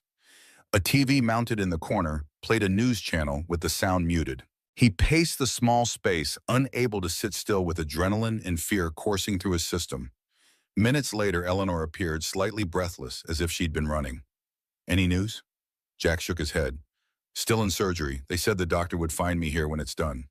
Eleanor nodded, moving to the reception desk. Jack watched as she spoke quietly to the woman behind the counter, who immediately straightened and began typing with renewed purpose. After a brief conversation, Eleanor returned to Jack's side. "They're checking for updates," she said. "The head of surgery will be informed that we're waiting." Under normal circumstances, Jack might have remarked on the immediate response her subtle authority had generated. Now he was simply grateful for any advantage that might bring news of Dylan faster. "What happened?" Eleanor asked gently. "Did they tell you?" "Just that he and another boy were hit crossing the street outside the stadium." Jack ran a hand through his hair, a gesture of helplessness. "They were supposed to be with Jason's dad. Where was he? Why were they crossing alone?" "We'll get answers," Eleanor promised. "But right now, let's focus on Dylan getting through surgery." Jack nodded, resuming his pacing. Eleanor sat quietly, her presence a steady anchor in the storm of his fear. Occasionally, she would check her phone, typing brief messages before returning her attention to Jack. An hour passed with excruciating slowness. Then 2. Finally, a doctor in surgical scrubs appeared at the waiting room entrance. "Family of Dylan Donovan?" Jack rushed forward. "I'm his father. How is he?" The doctor, middle-aged, with kind eyes and a tired face, gestured to the chairs. "Let's sit down, Mr. Donovan." Jack felt his knees weaken. Bad news. It had to be bad news if the doctor wanted him to sit down. "Dylan's out of surgery," the doctor said once they were seated, Eleanor at Jack's side. "The procedure went well. He had a compound fracture of the tibia, that's the larger bone in the lower leg, which we've set and stabilized with pins. He also had some internal bleeding from a lacerated spleen, which we've repaired." "But he's going to be okay?" Jack asked, barely breathing. "Barring complications, yes. He's young and healthy, which gives him excellent chances for a full recovery." The doctor's expression softened. "He's in recovery now. You can see him in about 30 minutes, once he's settled in the pediatric ICU. He'll be groggy from anesthesia, but he should recognize you." Relief washed over Jack with such force that he felt lightheaded. "Thank you, doctor. Thank you so much." The doctor nodded. "The police are here as well. They'd like to speak with you about the accident when you're ready." "Of course," Jack said, though his only concern was seeing Dylan. After the doctor left, Jack turned to find Eleanor watching him with relieved tears in her eyes. Without thinking, he pulled her into a tight embrace, needing to share this moment of pure gratitude with someone who understood what Dylan meant to him. "He's going to be okay," he whispered against her hair. "Yes, he is," she agreed, her voice thick with emotion. "He's a fighter, just like his dad." They separated reluctantly when a police officer approached, and introducing himself as Sergeant Wilson. "Mr. Donovan, I understand your son was involved in the accident on Stadium Boulevard." Jack nodded. "The doctor said he's going to be okay, but I don't know what happened. They were supposed to be with an adult." The officer consulted his notes. According to witnesses, the boys were with an adult male who was walking several yards ahead of them, possibly on his phone. The boys stopped to look at something in a store window, then ran to catch up. They crossed against the light, and the driver didn't see them in time. Jack felt sick. Dylan had been injured because another parent wasn't paying attention. The other boy, Jason, is he okay? Minor injuries, already released to his parents. The officer hesitated. Mr. Peterson, Jason's father, has been charged with negligent supervision. He admits he was on the phone with work and didn't realize the boys weren't right behind him. Jack nodded, absorbing this information. He was angry, yes, but also aware that his primary focus needed to be Dylan's recovery, not assigning blame. Is there anything else you need from me right now, officer? I'd really like to see my son. That's all for now. We'll need a formal statement later, but it can wait. The officer handed Jack his card, a tonon. Call if you have any questions. After the officer left, a nurse appeared to escort them to the pediatric ICU. In the elevator, Eleanor spoke quietly. Jack, I've taken the liberty of calling in a pediatric orthopedic specialist. Dr. Reeves is the best in the state for childhood fractures. She'll consult on Dylan's case tomorrow morning. Jack looked at her, a mixture of gratitude and wariness in his expression. You didn't have to do that. I know, but if it were my child, I'd want the best care possible. Eleanor's voice was gentle but firm. This isn't about showing off what I can do, Jack. It's about making sure Dylan recovers completely. After a moment, Jack nodded. Thank you. The pediatric ICU was quieter than Jack expected, the soft beeping of monitors and hushed voices of staff creating a cocoon of focused care. Dylan lay in a bed that seemed too large for his small frame, his leg elevated and encased in a temporary splint. An IV dripped fluid into his arm, and monitors tracked his vital signs with steady rhythms. Jack approached the bed slowly, heart constricting at the sight of his son's pale face. Dylan's eyes were closed, dark lashes stark against his skin. A bruise was forming along his jawline, and a small cut had been neatly stitched above his right eyebrow. Dylan, Jack said softly, taking his son's hand. It's Dad. I'm here, buddy. Dylan's eyelids fluttered, then opened slightly. Dad? His voice was raspy from the breathing tube used during surgery. I'm right here. Jack squeezed his hand gently. You're going to be okay. Dylan blinked groggily. My leg hurts. I know, buddy. You broke it in the accident, but the doctors fixed it, and it's going to heal. Dylan's eyes drifted closed again, then reopened with slightly more awareness. Eleanor? He murmured, spotting her standing a few feet behind Jack. I'm here, Dylan. She moved closer, her smile gentle. Just resting your eyes for the math competition, I see. A ghost of a smile touched Dylan's lips before he drifted back to sleep, the medication pulling him under. That's normal, the nurse assured them. He'll be in and out for the next few hours. The anesthesia takes time to wear off completely. Jack nodded, not taking his eyes off his son. I'm staying with him. Of course, the nurse said. There's a recliner that converts to a cot. Only one parent can stay overnight in the ICU, though, she added, glancing at Eleanor. I'm not, Eleanor began, then stopped herself. I understand. I'll come back in the morning. The nurse left them alone with the sleeping Dylan. Jack continued to hold his son's hand, watching the steady rise and fall of his chest with each breath. You should go home, get some rest, he said to Eleanor without looking up. There's nothing you can do here tonight. Are you sure? She asked. I don't want to leave you alone. I'm not alone, Jack said simply. I'm with Dylan. Eleanor nodded, understanding. I'll bring you a change of clothes in the morning. Is there anything else you need? Jack finally looked up at her, seeing the genuine concern in her eyes. In the chaos and fear of the past few hours, something had shifted between them. The complications of their different worlds seemed trivial compared to what truly mattered. Dylan's health, their shared care for him, the connection that had brought them to this moment together. Thank you, he said, the words encompassing far more than her offer of clothes. For everything tonight. Eleanor smiled softly. Get some rest if you can. I'll be back first thing tomorrow. After she left, Jack settled into the recliner beside Dylan's bed, still holding his son's hand. The events of the day swirled in his mind, the sunset conversation with Eleanor, the shocking phone call, the terror of not knowing if Dylan would be all right. He was emotionally exhausted, yet sleep seemed impossible with his son lying injured before him, and He must have dozed eventually, because he woke to sunlight filtering through the blinds and a gentle hand on his shoulder. Eleanor stood beside him, a duffel bag in hand. "Good morning," she said softly. "How is he?" Jack stretched, wincing at the stiffness in his neck from the awkward sleeping position. "Better, I think. He woke up a couple times during the night, more lucid each time." As if on cue, Dylan stirred, his eyes opening more clearly than they had the night before. "Dad, is it morning?" "It sure is, buddy." Jack leaned forward, relief washing through him at the recognition in his son's eyes.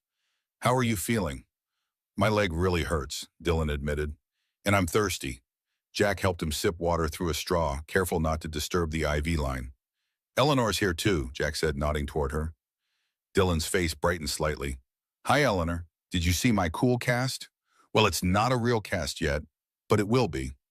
"I did see it," Eleanor smiled, moving closer. "Very impressive.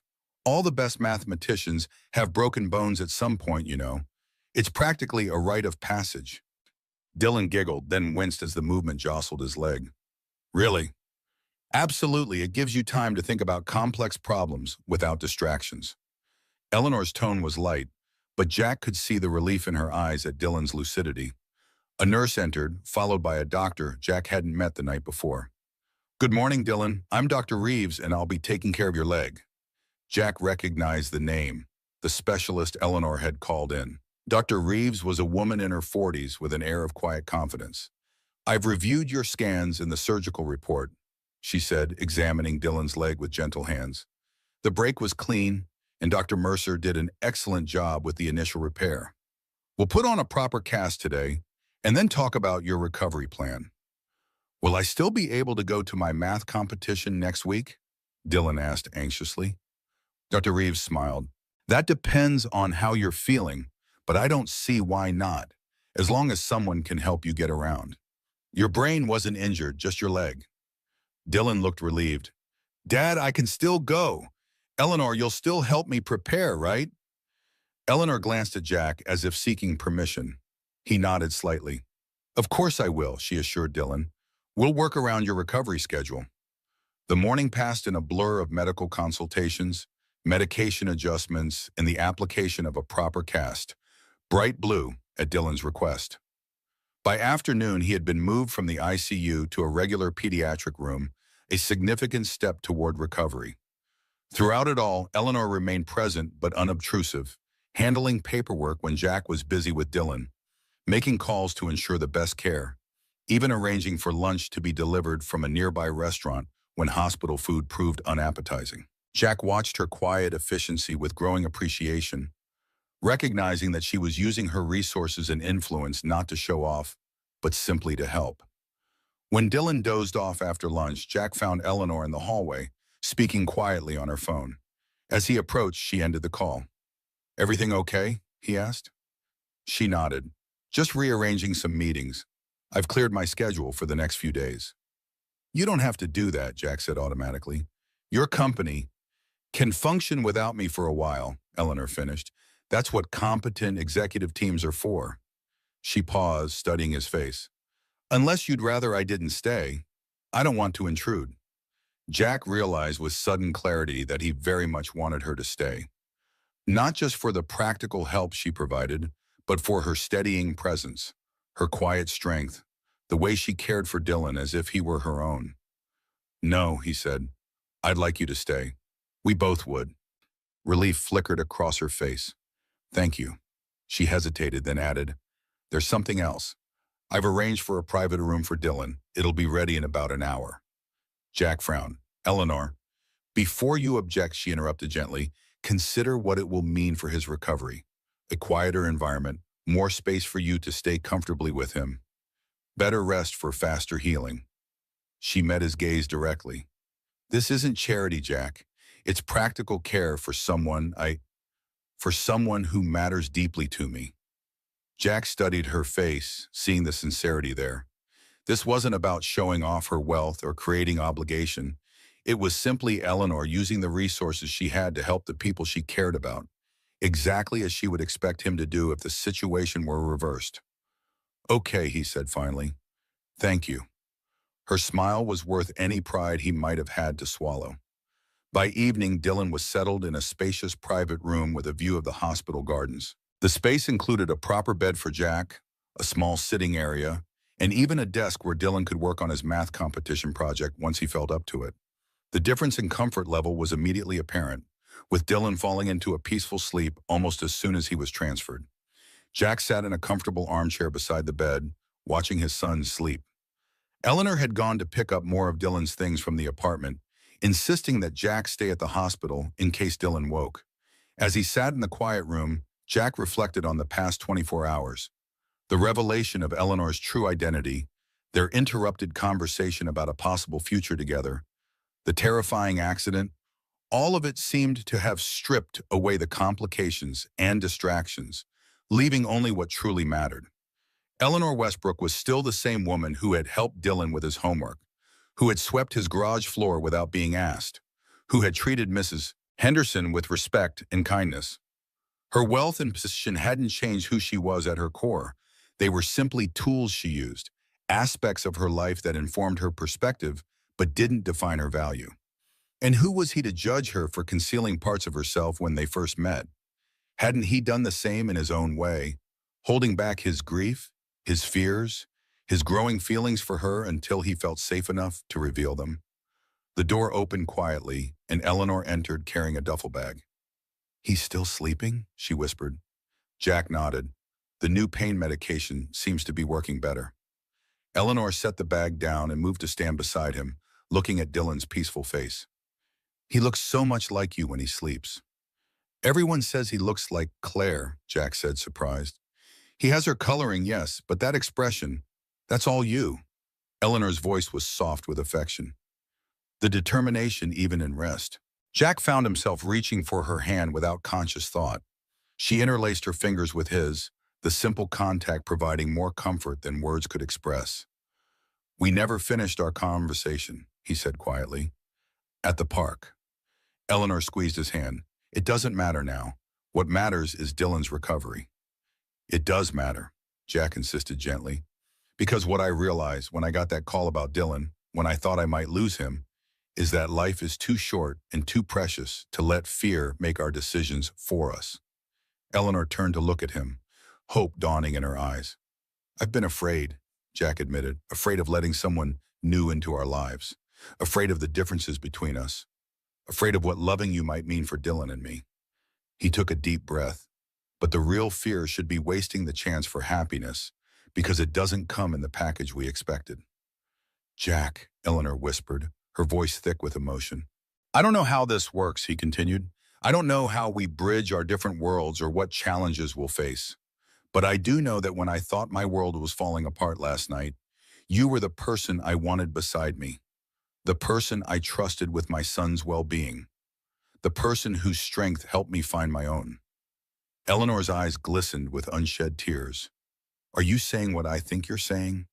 "I'm saying I love you too," Jack said simply, "and I'm willing to figure out the rest as we go if you are."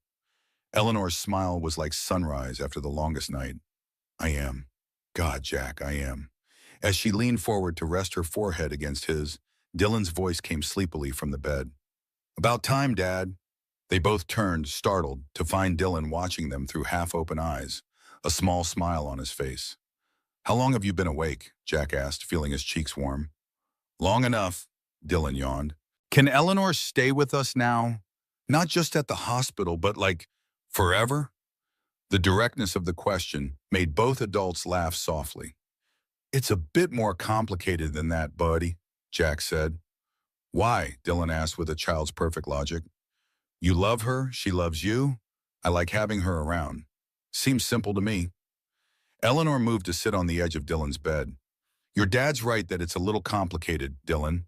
I have a different life in some ways, a big company to run, responsibilities that take time.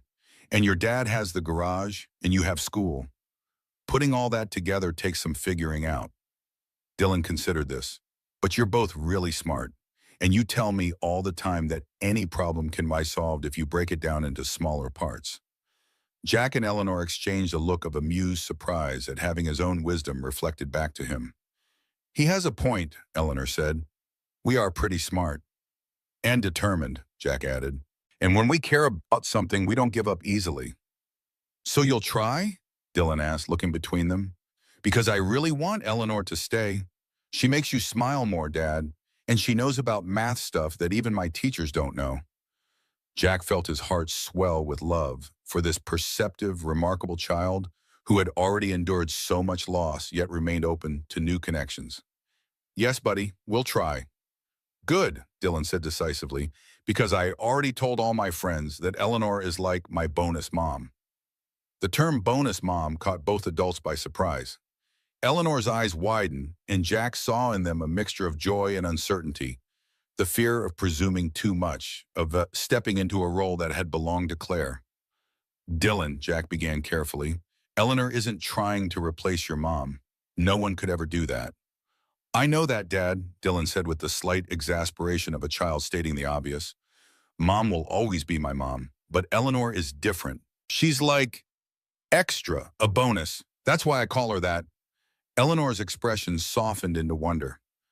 I'd be honored to be your bonus mom, Dylan, if that's what you want. It is, Dylan said firmly. Then ever practical, he added. Can we order pizza for dinner? Hospital food tastes like cardboard. The simple request broke the emotional tension, making both adults laugh. I think that can be arranged, Eleanor said, reaching for her phone. Any special requests?